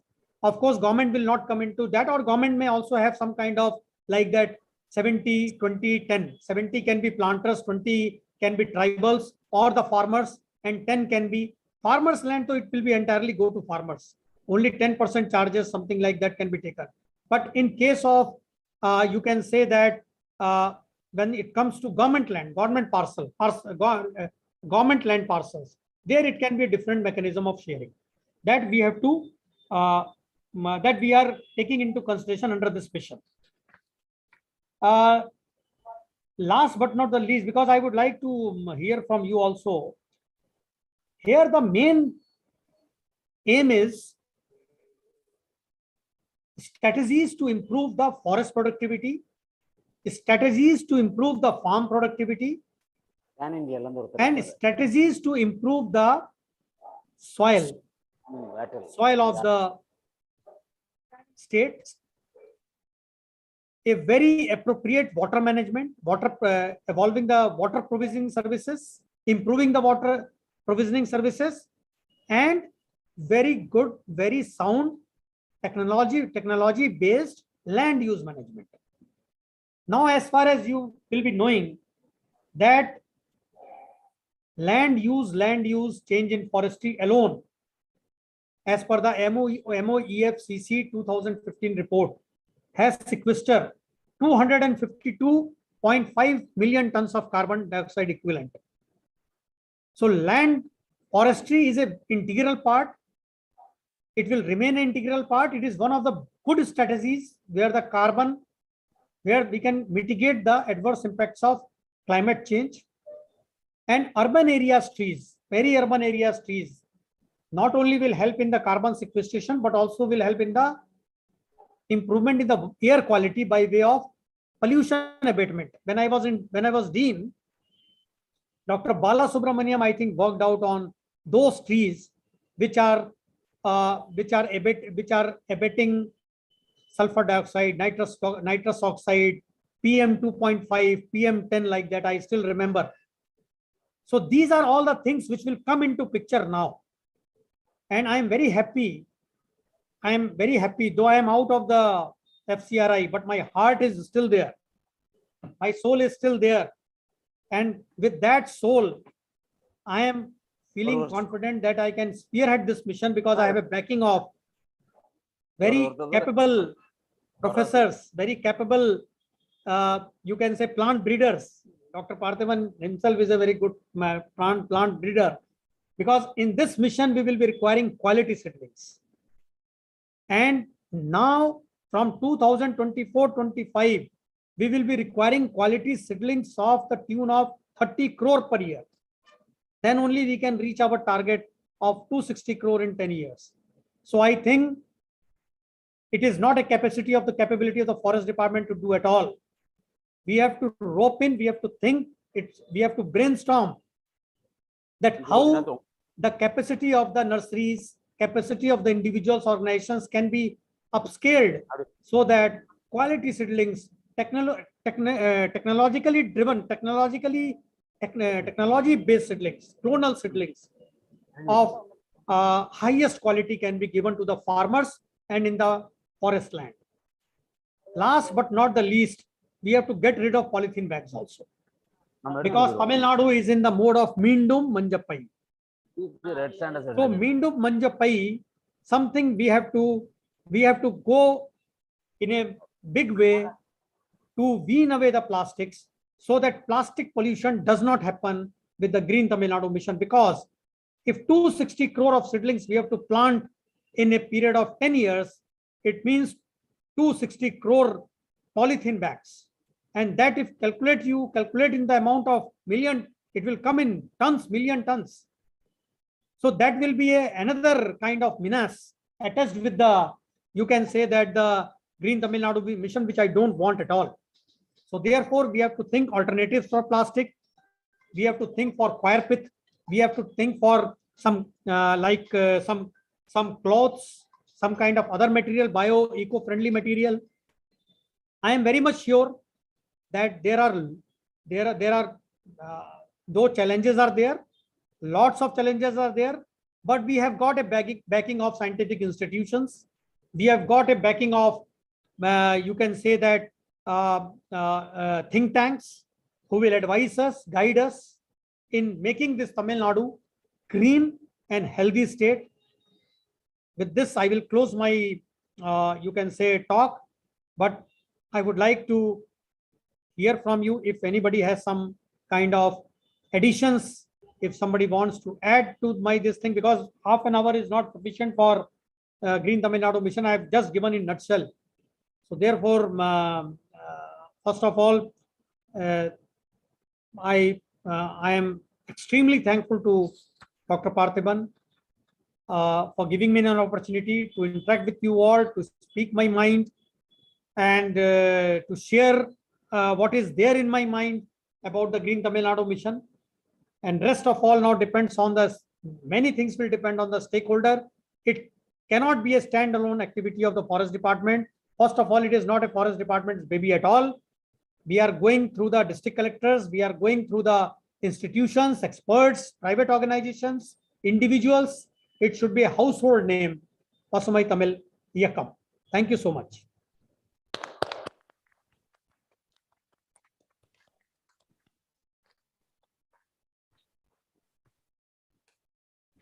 Sir, thank you, sir, for having, emulated like whatever Tamil Nadu mission for green Tamil Nadu.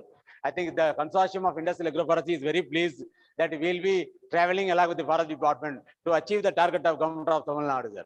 So I have two people, sir, to share the information. I think one is on Mr. Narayan Swami, who represents agroforestry producer company. He will talk to you. Second one is on non-timber forest products. We have already identified one industry. They are ready to take some of non-timber forest products, sir, including pharmacy for medicinal products. So there are three people. They will take 1 minute each, and they will communicate to you how it is going to happen. Yeah, very Mr. good. Narayan. Please. I'm glad.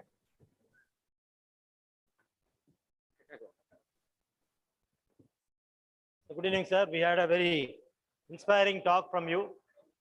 Thank you. Can you hear me, sir? Yeah, you are audible. So in fact, today morning, I was very much concerned that nobody from Forest Department is in the agenda. So I'm glad that you have come live. And I'm happy that you are given a very inspiring talk on this. Actually, we farmers in the last 2.5 to 3 years has been disconnected from Forest Department due to COVID. Other things we have been conducting every month, 6th of every calendar month with a program in forest genetics in Coimbatore. Now we have, thanks to Dr. Parthiban for putting us in the same platform so we can resume the whole activity in a vigorous manner. We are very eagerly looking for such programs. The program in total it's good, but one point from farmers is a concern because we are talking with the pulp industries, plywood industries to market our timbers. If we are in the Green Tamil Nadu mission, can we harvest our trees periodically? That's our concern. Yes, why not? See, I will reply. Okay. We are planning this mission in such a way that you can harvest, but immediately you have to replant. Yeah, of course. So that we do not lose on the green cover. It's not like a plantation like banana or sugarcane. We normally don't do that. We leave the plants, we remove the suitable for plywood company or paper company in between. We don't cut the entire plantation. That's what we are already doing. So our concern is, another thing is the quality planting stock. Yeah, quality planting stock is a concern, yes. And also we want this decentralized nurseries in our field. In every district, and there is at least one decentralized nursery should be available in a block, at least in a block level. That's what you You're want. right. It's good that you have put the collector in the mission as a chief. So he has a complete Nodal control. point, yeah. So that's a good thing that you have done. So we need urgently at least some 200 nurseries in Coimbatore. Okay. Whether This place our- is there? I mean, You locate the decentralized- place and because see this year itself 2.5 crore seedlings have to be raised. Yeah. That's what I'm saying. So we need to interact with you and plan the nurseries and Yeah. the training for the farmers also. Sure, So these sure. are request. So we can start for producing the quality planting. Of course, with the CIAF, we'll be getting the training and also the quality seeds and other things. So this is what we want to address our concerns, sir. Thank you. One thing I would like to assure you here that there won't be any disconnect from now onwards. Okay, thank you. Because we want to make even DFOs people friendly now. This is also one of the objective of our mission. Thank you, And sir. we have got 38 forest extension centers in 38 districts. Yes. So yes. each district will be having nursery, and with the help of collectors, other nurseries will also be Please. established. So private enterprises can also be, collaborated. Yeah. Nursery. As many as collaborations. It should be a people's movement. Yeah, I understand, sir. So we'll make it happen, sir. Thank you so much. I am glad. Narayan, sir, my name. Okay, sir. Thank you, sir. Already, sir has invited me. We have proposed decentralized nurseries in association with Forest Department, Agriculture Department, Horticulture Department, Farmer Producer Company, members of consortium. Like that, we are making it everything ready. But only thing is the facilities. We are going to have a set of conditions. Who are the people who can have a nurseries? The quality side. Similarly, industries like TNPL, CIAF paper board, century play, timber play. We are going to give a target because this is 26 to 30 crores per annum. Forest Department alone can. So Yeah. that's us. Sir, one more industry, non-timber forest products. Dr. Sir, Parthiban, I would like to make one thing clear here. One thing I would like to just, you told about nurseries. You identify the stakeholders who can, means of course through university only. If you can identify the stakeholders, we will transfer the funds to you. Because under this mission, we are transferring the funds to either the trust or registered societies or institutions or district green committee. And once we enroll all our stakeholders, then it will be kind of limited, this thing, our empanelment will be done for the entire stakeholders. Then there won't be any problem in releasing the money. So please let me know that how many seedlings you would be able to raising through your consortiums and what will be the cost of raising nursery, and some contribution can be there from other side also. That will be also good. So it should be in a part to start with. It should be in a partnership mode. It will be better. Okay, sir. Sir, as indicated with the sir, already we are ready with the presentation, like how this can be implemented. Who are the people who can play a role in quality seedling production? Who are the people who can ensure plantation development? So all these things we have made ready. We are waiting for the budget session is over. I think you can call us. I think we can come there to Chennai. We'll have a discussions. We'll identify who are the stakeholders. Sure, that will be very nice. That will be very nice. Existing strength of industries, existing strength of farmer producer company, existing strength of nurseries, consortium nurseries, business incubation nurseries. I think that's a very big system. More than that, the horticulture farm, these are all going to be very big strengths, sir. We are ready with the whole presentation. If at all, anytime you call us, I think the team will come. We'll make the one-to-one interaction. We'll finalize the whole system of adoption. That's a very simple. And one more thing, that apart from agroforestry trees, other trees also, native trees also, which are going to promote the biodiversity of the not only forest area, but outside forest area also, we should be planting only the native species. That's and right, sir. as far as possible, except few here and there, casuarina, because it's favorite to the farmers and it yields quick revenue, we would be advocating only for the native species. That will That's what, sir. We have included in that presentation. We have included all the horticulture farms where they are mass multiplying minor fruits, which you will find up in almost all sectors. So that's which we have particularly for trees outside for us. Anyway, we will have a discussion, sir, once the over, once budget session is over. We have one non-timber forest product industry, and I think please listen to. வணக்கம் sir. Vegetable tannin பண்ணிட்டு இருக்கோம்.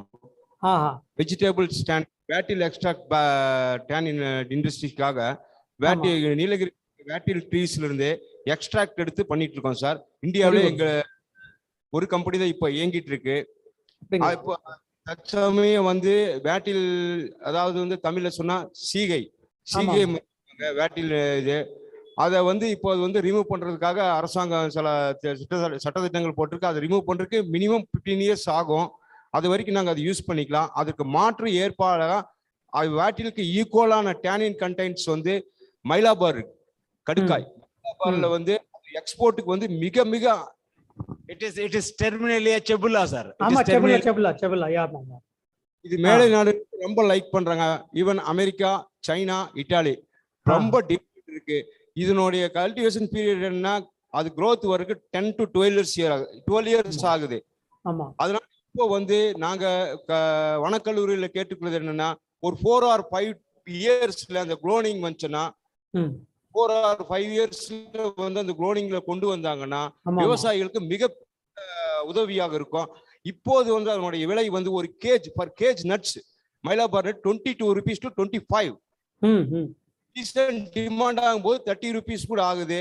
அது வந்து medicine and tannin இந்தியாவில் தான் அதிகமா வந்து மயிலாபார் வரக்கூடிய சூழ்நிலை இருக்கு.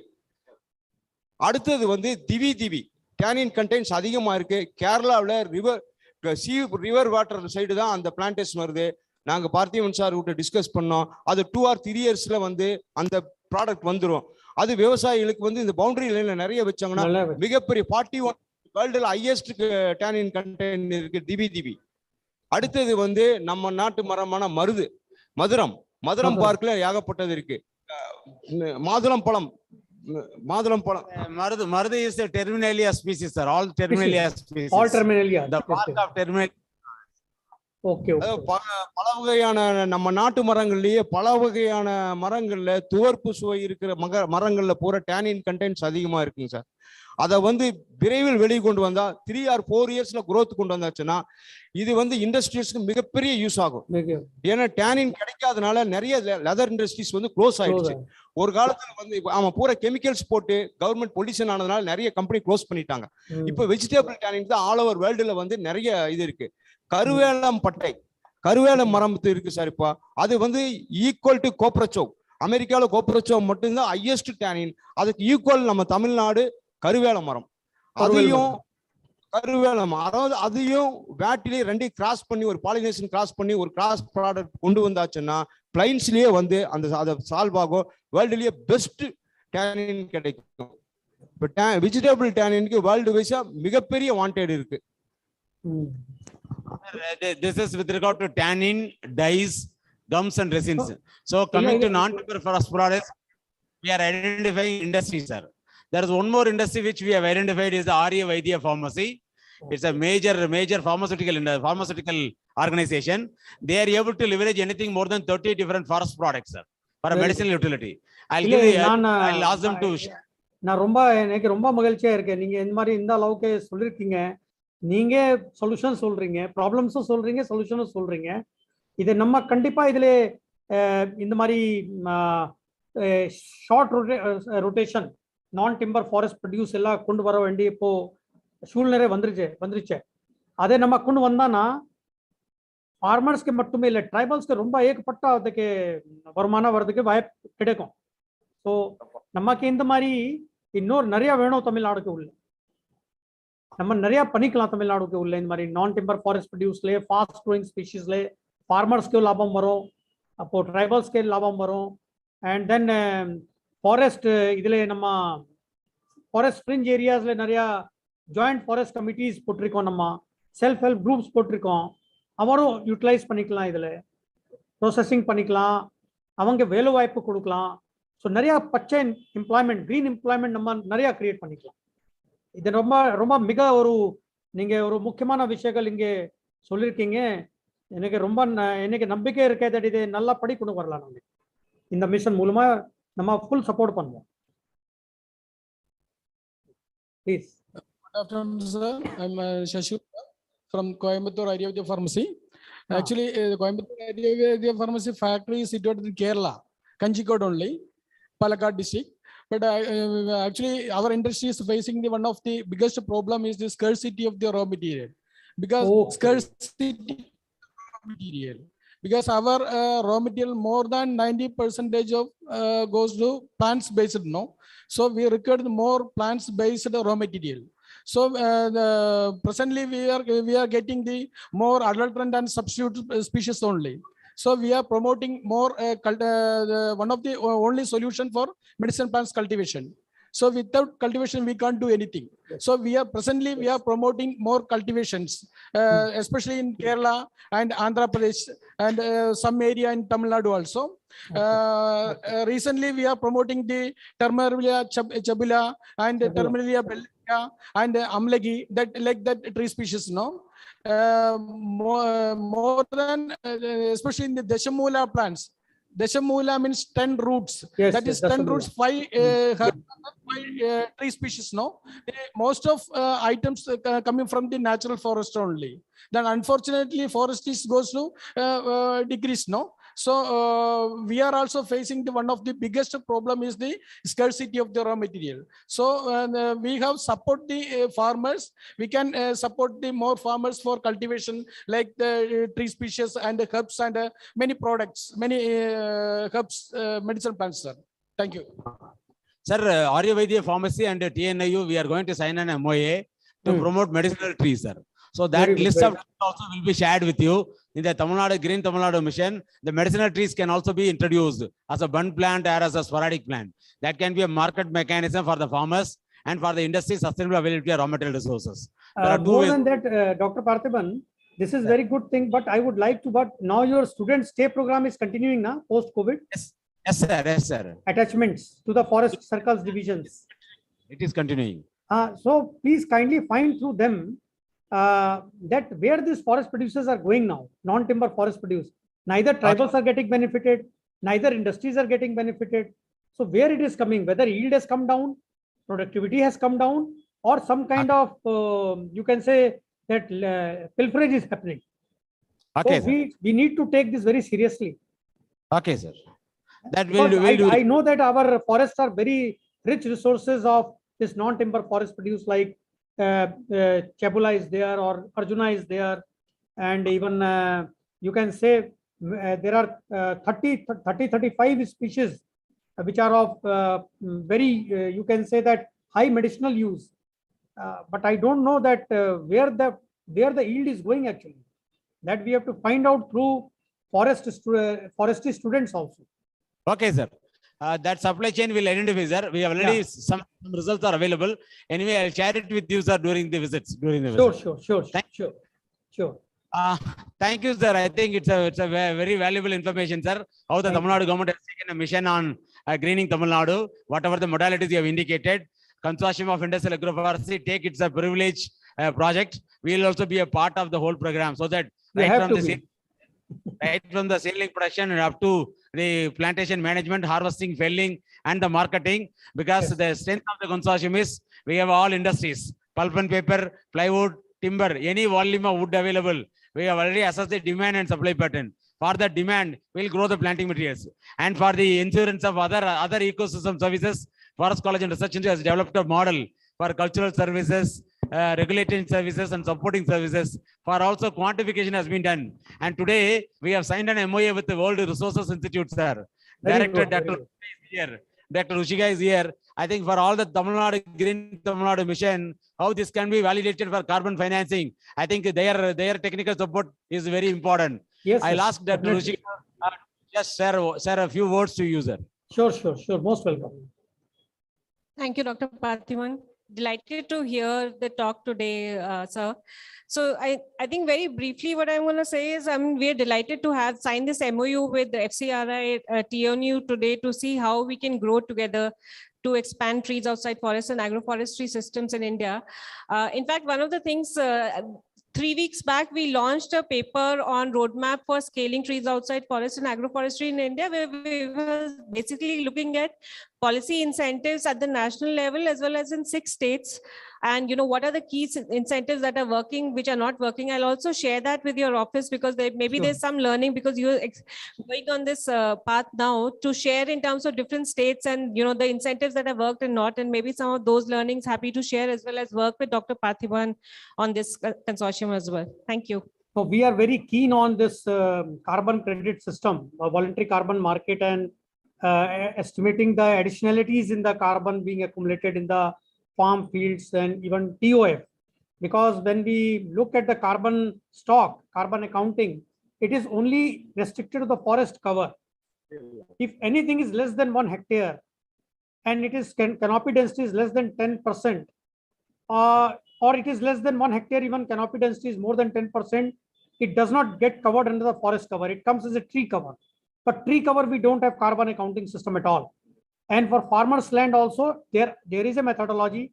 They all are doing, but our state is still not, we have picked up in a very, you can say that in a systematic manner. So we would be very helpful, we would be extremely happy if someone like your organization, esteemed organization, comes forward, helps us in entering into the voluntary carbon market and earning the carbon credits for the farming communities, tribal communities, and all those marginalized people, so that we can show to the, you can say, other states also that we have developed a very most, you can say that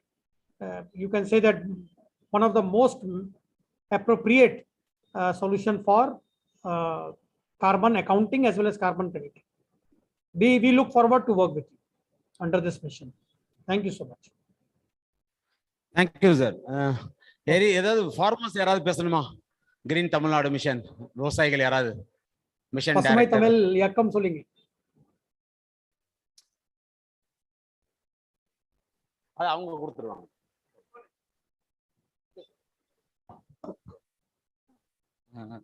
So my name is Ananda Subramaniam. Sir, I have with me Mr. Ananda Subramaniam, who is known for he is representing Sheenlac Paints. They are using gums and but they are more than gums and resins. They are now involved in agroforestry. So they are setting up a nursery in the southern part of Tamil Nadu. Okay. So actually, we started last 2 years. We have started with a nursery production, sir. For forestry trees, for water varieties of trees and horticulture, we have already signed up some license with the institutions for mass multiplication of horticulture crops. Parallelly, we are actually producing trees also, but we are finding difficult to get seeds. Seeds, that is the main thing which I forgot in my speech also. Yeah, because preparation of seedlings, we are finding difficult to get quality seeds. Definitely, it is a gray area. The thing for when we want to produce a huge volume of plants, we have to find the source for this also initially. This we are trying to solve through our tribals and forest dwellers through the forest department, because they are the custodians of genetic resources.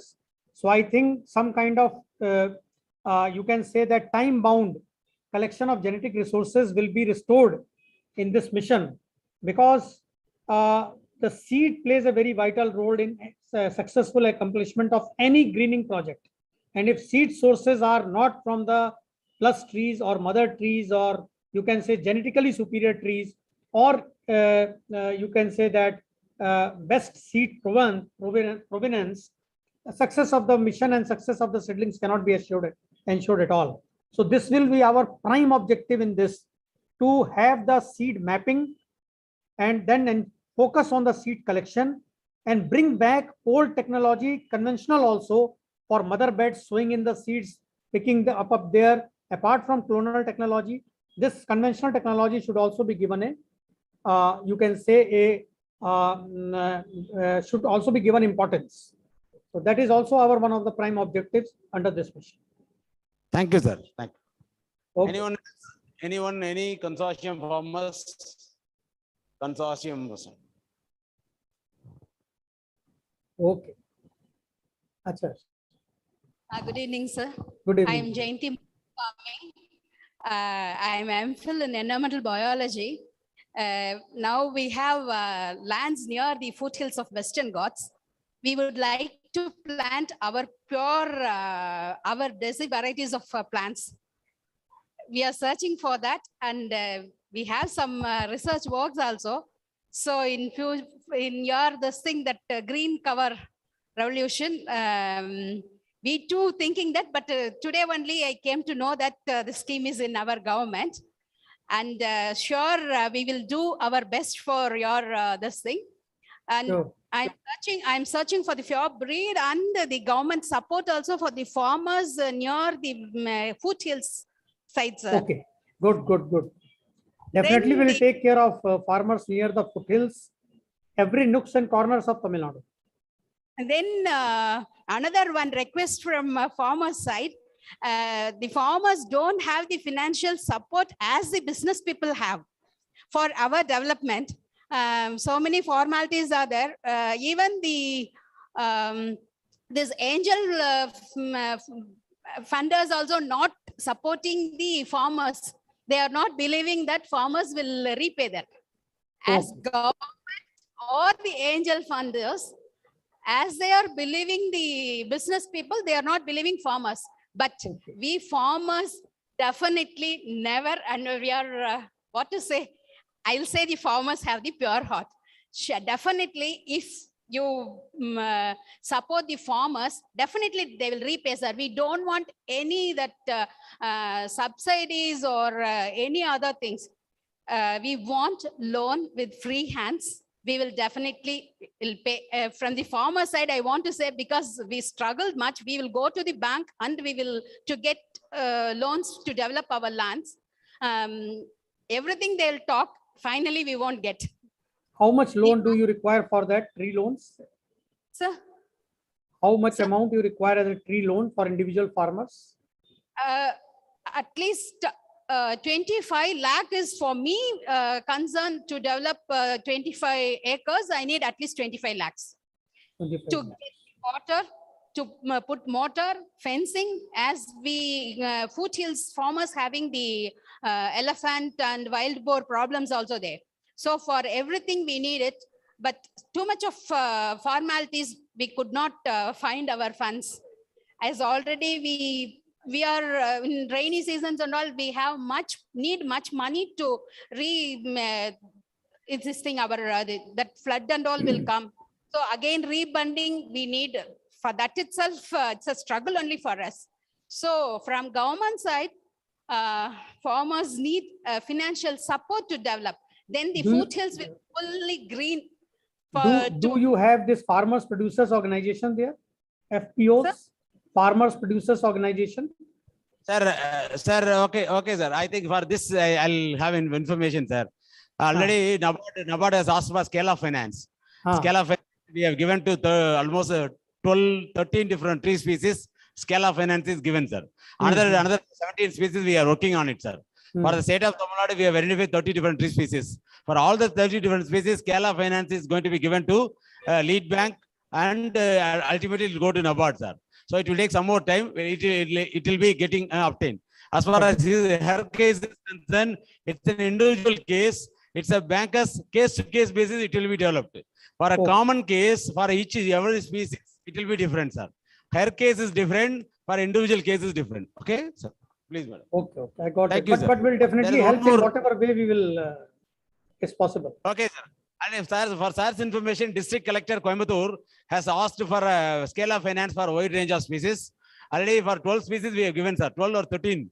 Another Very 17 good. species we are preparing. So 30 species which are amenable for state of Tamil Nadu, which may be finding place in the Green Tamil Nadu mission. All scale of finance will be given to NABARD so that it will be notified to all the bankers. Automatically, bank loan for a commercial plantation, it will be amenable. For the general development, on the case-to-case basis, depending on their individual caliber, it will be given, sir. Not as a scheme, it will be given. Very good, very good, very good.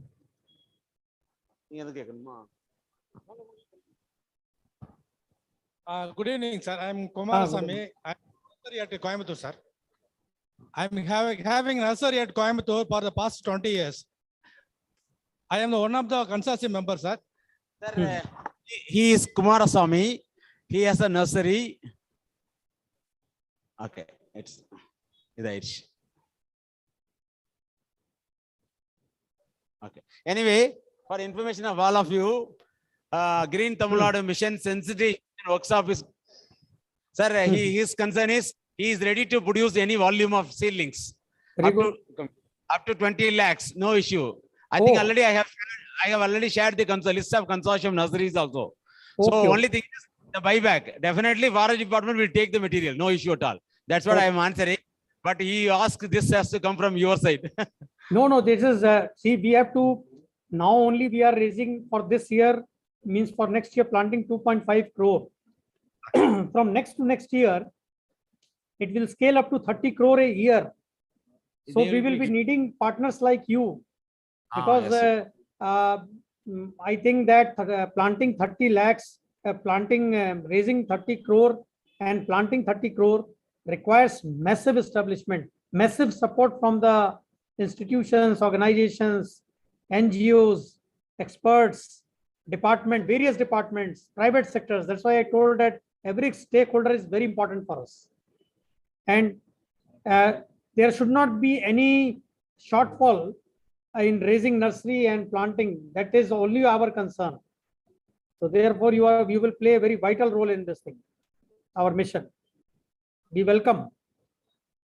Okay. Thank you, sir. Thank you, sir.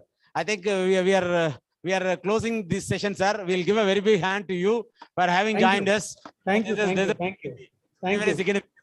Because my sincere thanks to all of you, and particularly to Dr. Parthiban for giving me an opportunity and for boosting my morale for spearheading this mission. And you will be my guide also. I will tell you very openly. I don't keep anything in my heart. Thank you, sir. Thank you very much, sir. Okay. All the best. Best wishes, everyone. We'll break for a tea for 20 minutes. We'll break for a tea, then we'll come back.